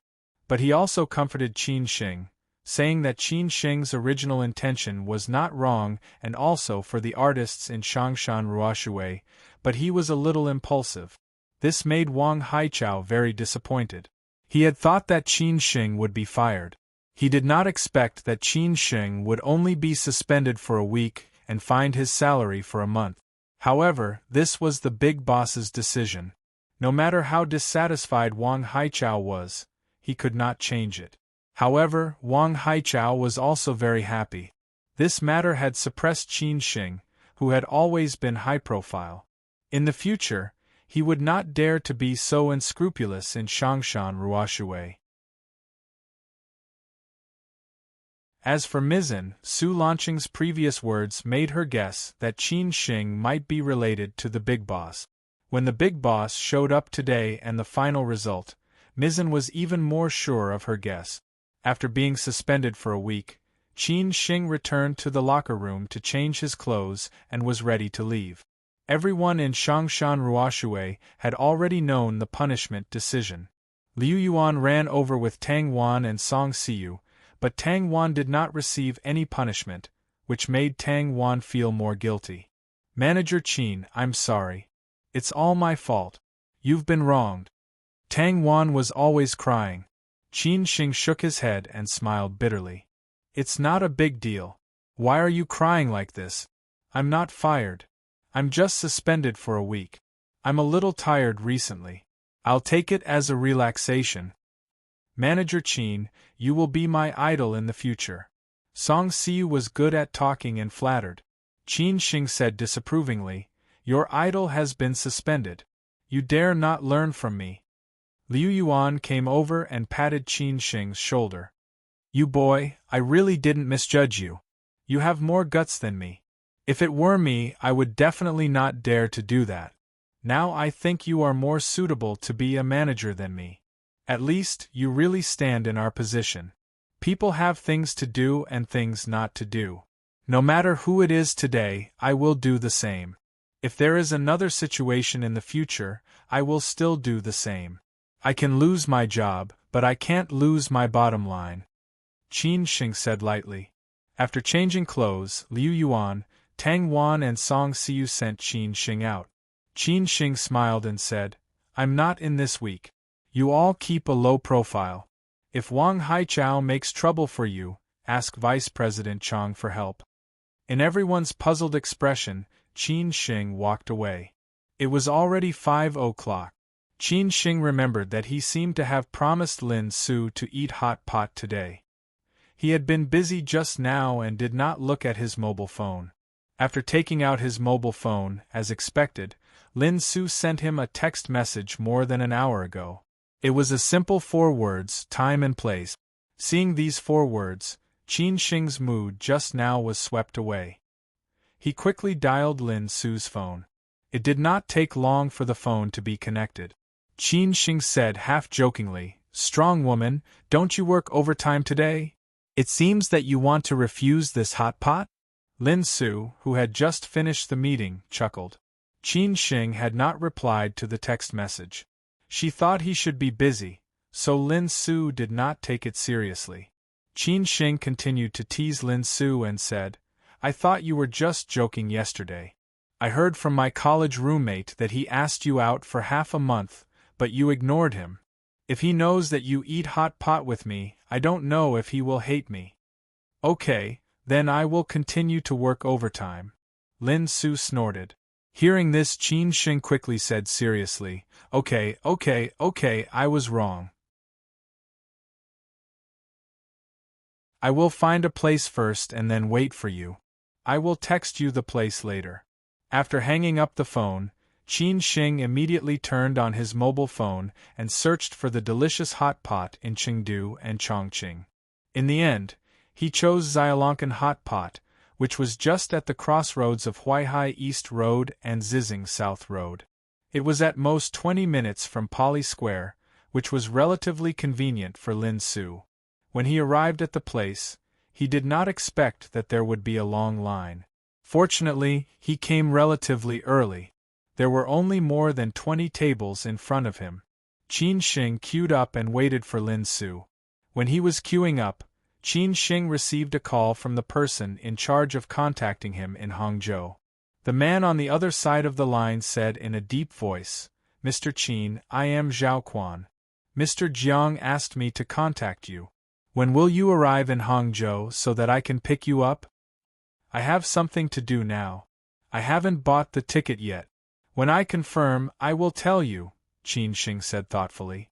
The man's voice was very cold and made people shudder. The man called Zhao Quan replied, "Okay, save my number. We will contact each other later. I won't bother you anymore." After hanging up the phone, Qin Xing fell into deep thought. How troublesome was it that Jiang Xianbang asked him to go to Hangzhou in person? In fact, Qin Xing was somewhat resistant, especially when Jiang Xianbang said that he wanted to get rid of that man. When returning to the city, Qin Xing told himself that unless it was absolutely necessary, he must not get involved in blood. Zhou Wenwu was special because he really provoked Qin Xing. What would happen this time? Qin Xing did not know. Just when Qin Xing was in a daze, Lin Su had already arrived. She waved to Qin Xing from afar and greeted him. However, Qin Xing did not see her at all. After walking closer, she found that Qin Xing was in a daze. "Are you thinking about that beauty?" Lin Su, who was wearing high heels, patted Qin Xing and said. Qin Xing came back to his senses and smiled awkwardly. I was thinking about something and got distracted. I said hello to you. Why did you ignore me?" "Someone said yesterday that I am very charming," Lin Su said with a slight smile. Qin Xing had a playful look on his face. "Whether you are charming or not, you will know it by looking at the eyes of the surrounding men. I wonder how many men will go back and kneel on the washboard tonight." This was the truth.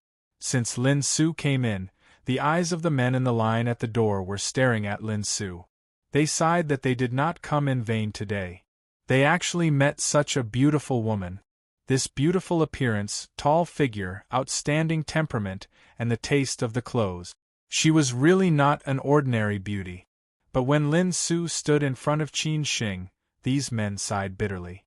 It was really like a flower inserted in cow dung. All the good cabbages were eaten by pigs. Washboards are not popular now. They are all directly put into the washing machine, Lin Su said softly. Qin Xing sighed. Women are the most vicious. When Qin Xing was about to get up and let Lin Su sit down, the waiter called their number. He subconsciously pulled Lin Su's arm and said, "You are so lucky. It is our turn as soon as you arrive." Lin Su frowned slightly. Although she felt uncomfortable, she did not struggle. Fortunately, after a few steps, Qin Xing let go of Lin Su's arm. Otherwise, Lin Su would definitely feel uncomfortable. After sitting down, Qin Xing helped Lin Su put her coat and bag into the bamboo basket. He smiled and handed the menu to Lin Su. He said, "You know I am not picky. I eat everything. You order first, I will add." Lin Su did not refuse and began to order. After choosing a few dishes, she handed it to Qin Xing. Qin Xing only added a yellow throat. After all, the two of them could not eat much, and he did not want to waste it. Lin Su tied up her hair and said, "What were you thinking about just now? You were so engrossed."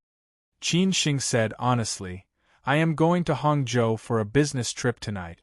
I was just thinking about things there." "Business trip tonight? You are in such a hurry. How long will it take?" Lin Su asked casually. Anyway, she and Qin Xing were old friends. At that time, they really talked about everything. So when they met again, although 2 years had passed, there was no gap between them. Qin Xing smiled faintly and said, "Maybe a week, maybe longer." Lin Su nodded and did not ask further. Then she asked, "The flowers in the morning, did you send them personally?" Qin Sheng said happily, "I am pursuing you. I have to show some sincerity, right?" Lin Su did not know whether to laugh or cry. She said, "You only sent one. It shows how stingy you are. But thank you very much." Qin Sheng said with interest, "You said that you only like single white roses. Since you like it, I will send one every morning." Lin Su shook her head and said, "That is not necessary. It is too troublesome." Qin Sheng did not say anything. Anyway, as long as he was in Shanghai, as long as he had time, he really planned to send a white rose to Lin Su every morning. He had to work harder and pay more. Otherwise, Lin Su would not agree. After a while, all the dishes were served, but the pot was not yet opened. At this time, Lin Su received a phone call. After seeing the name displayed on the screen, Lin Su picked up the phone and said, "Sorry, I have to answer the phone."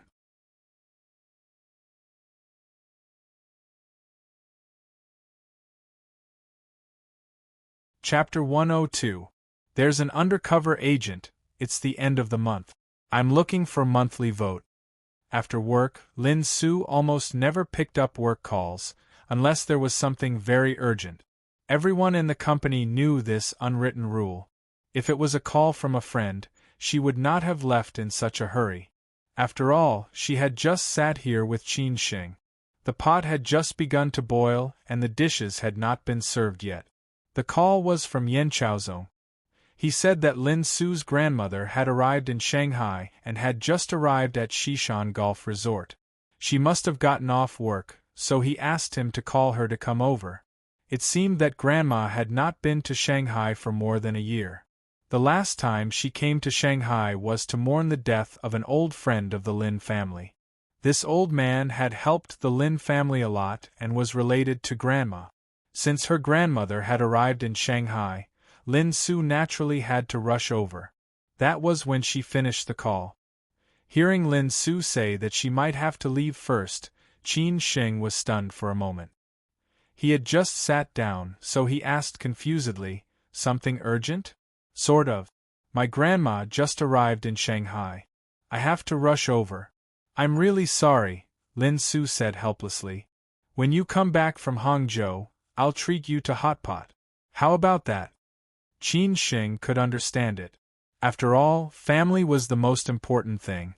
If his grandfather were still alive and he had just arrived in Shanghai, Qin Sheng would definitely go to him directly no matter what happened.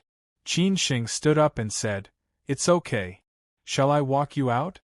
Lin Su refused tactfully and said, "That's not necessary. I've called the driver. She just sent me here. She hasn't gone far yet. She'll come and pick me up immediately." Qin Sheng nodded silently as he said, "There's no hurry. You can go downstairs after the driver arrives. Eat something to fill your stomach first. You must be hungry." Lin Su did not reject Qin Sheng's good intentions, so the two of them sat down and started eating. Lin Su was very elegant, while Qin Sheng was still like a whirlwind sweeping away the clouds, as if there were delicacies placed in front of him. He gobbled down the meat in big mouthfuls and only lacked big bowls of wine. In less than 10 minutes, Lin Su's chauffeur arrived, so Qin Sheng sent Lin Su downstairs. A low-profile Audi Q7 was parked by the roadside. Seeing Lin Su coming over, the chauffeur hurriedly opened the door. "When you come back from Hangzhou, remember to give me a call," Lin Su waved at Qin Sheng before she got in the car. Qin Sheng laughed and said, "It seems that I don't need to find a reason to ask you out next time." "Smart."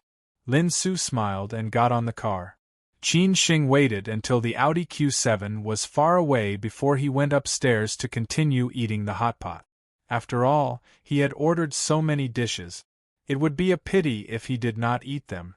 Moreover, he was quite hungry.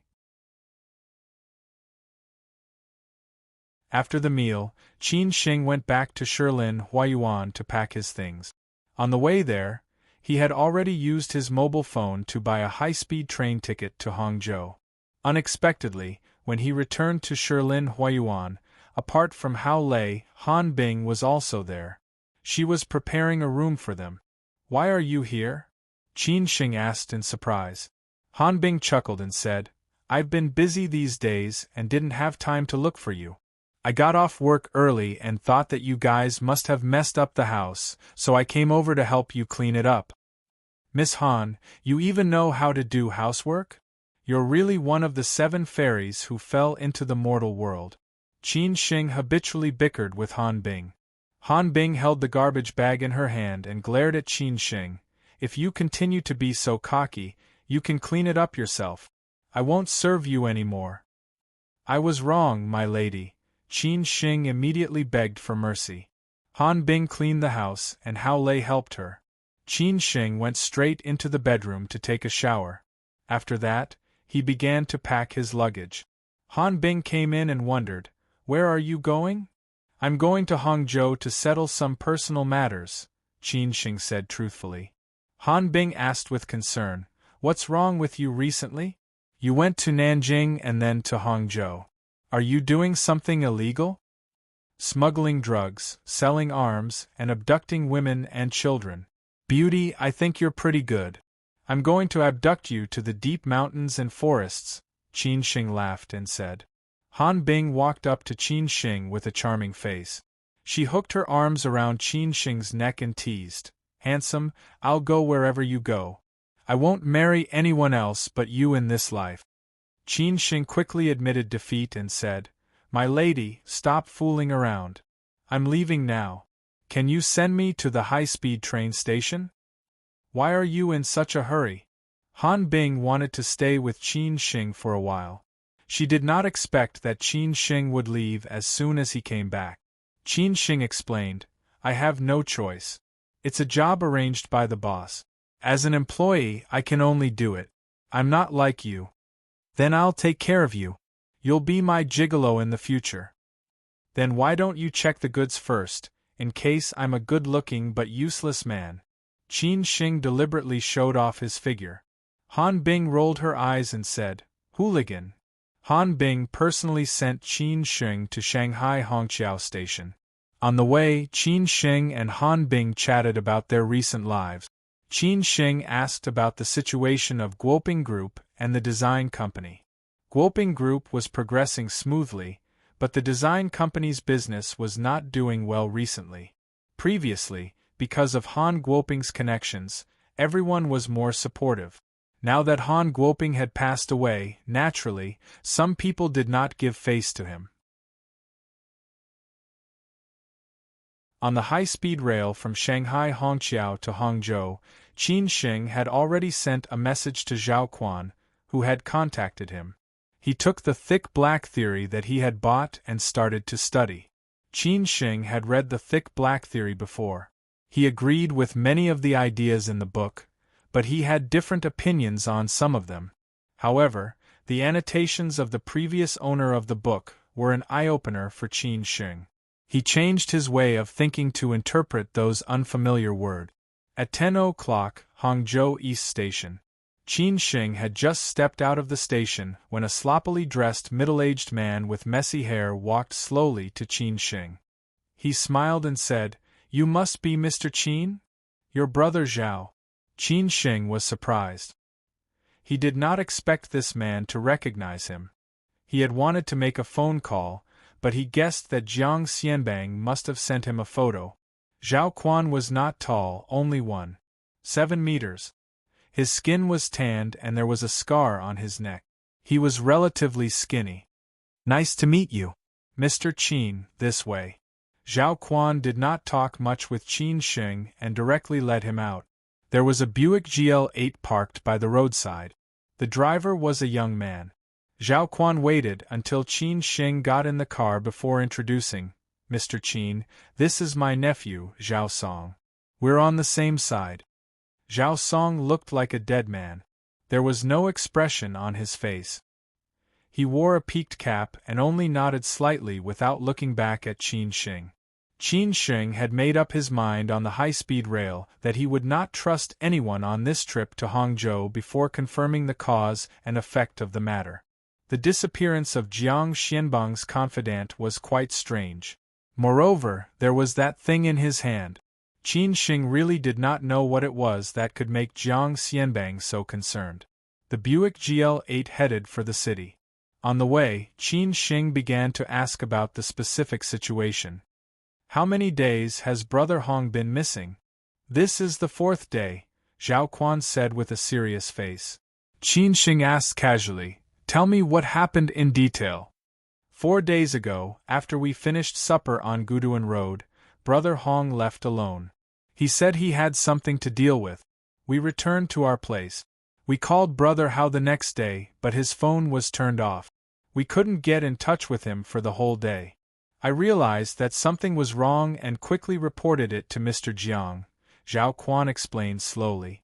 Qin Xing continued to ask, "Do you have any suspects?" This time it's more complicated. We went through a lot of trouble to get that thing back from Changsha. Many things happened during this period. A few forces wanted to get their hands on it. We also lost a few brothers. They chased us all the way to Hangzhou. Brother Hong was about to bring the thing to Shanghai when he disappeared that night. "Where is it?" Qin Xing asked with concern. Zhao Quan shook his head and said, "I don't know. Only Brother Hong knows where it is. If we want to get it, we have to find Brother Hong." "What is that thing? Why are so many people after it?" Qin Sheng was very curious. Zhao Quan's face changed slightly. "Mr. Qin, I really don't know. During the transaction, Brother Hong personally negotiated it. He has been contacting the buyer alone. We have never met him. Mr. Qin, don't you know? Mr. Jiang didn't tell you?" Qin Xing shook his head thoughtfully. He had no clue about the whole thing. He did not know what the thing was or where it was. He did not know why Brother Hong disappeared. He did not know who kidnapped him or whether he had really betrayed Jiang Xianbang. Qin Xing sighed in his heart and said, "How troublesome." Qin Xing asked again, "In these few days, did you feel that something was wrong?" Zhao Quan thought for a moment and said, "Something was wrong. I always felt that someone was watching us. So we retreated from the dark spot on Guduan Road. Now we are living in an old tea garden in Maijiao. It is relatively safer." "Okay, I got it. When we go back, we will discuss the details." Qin Xing could only say so. Hangzhou was a good city. Qin Xing had been to Hangzhou many times during his college days. His favorite cities were Hangzhou and Chengdu. There was heaven above and Suzhou and Hangzhou below. This was not an exaggeration. In addition, there were green mountains and buildings outside the mountains. West Lake was full of singing and dancing. In addition, there were mountains in the west and Qiantang River. It was really a good place with mountains, lakes, and rivers. It took 40 minutes to arrive at Maijiao from Hangzhou East Railway Station. It was quite interesting to enter the deep mountains and forests from the city. However, they did not pass by West Lake. Qin Xing thought that when he was done with his work, he could go to West Lake and burn incense at Lingyin Temple. After that, he would eat Hangzhou cuisine from Ziwiguan. The Buick GL8 drove all the way to the tea mountain in Maijiao and stopped at the entrance of an old courtyard. The terrain was relatively high and there were no other houses around. It was all tea gardens. The scenery during the day must be good. Zhao Quan and his nephew led Qin Xing into the courtyard. There were 2 other men in the courtyard, both of whom were Brother Hong's relatives. One was Brother Hong's brother-in-law, Bai Yong, and the other was Brother Hong's cousin, Hong Tao. Qin Xing could not help but guess the identity of this group of people. Was it related to Jiang Xianbang's old profession? After all, only those who worked in that profession were his own people. Then, was that thing an antique? "Mr. Qin, you're here." Bai Yong greeted Qin Xing politely. They had already made a few dishes to go with the wine and were waiting for Zhao Quan to bring Qin Xing back for a drink.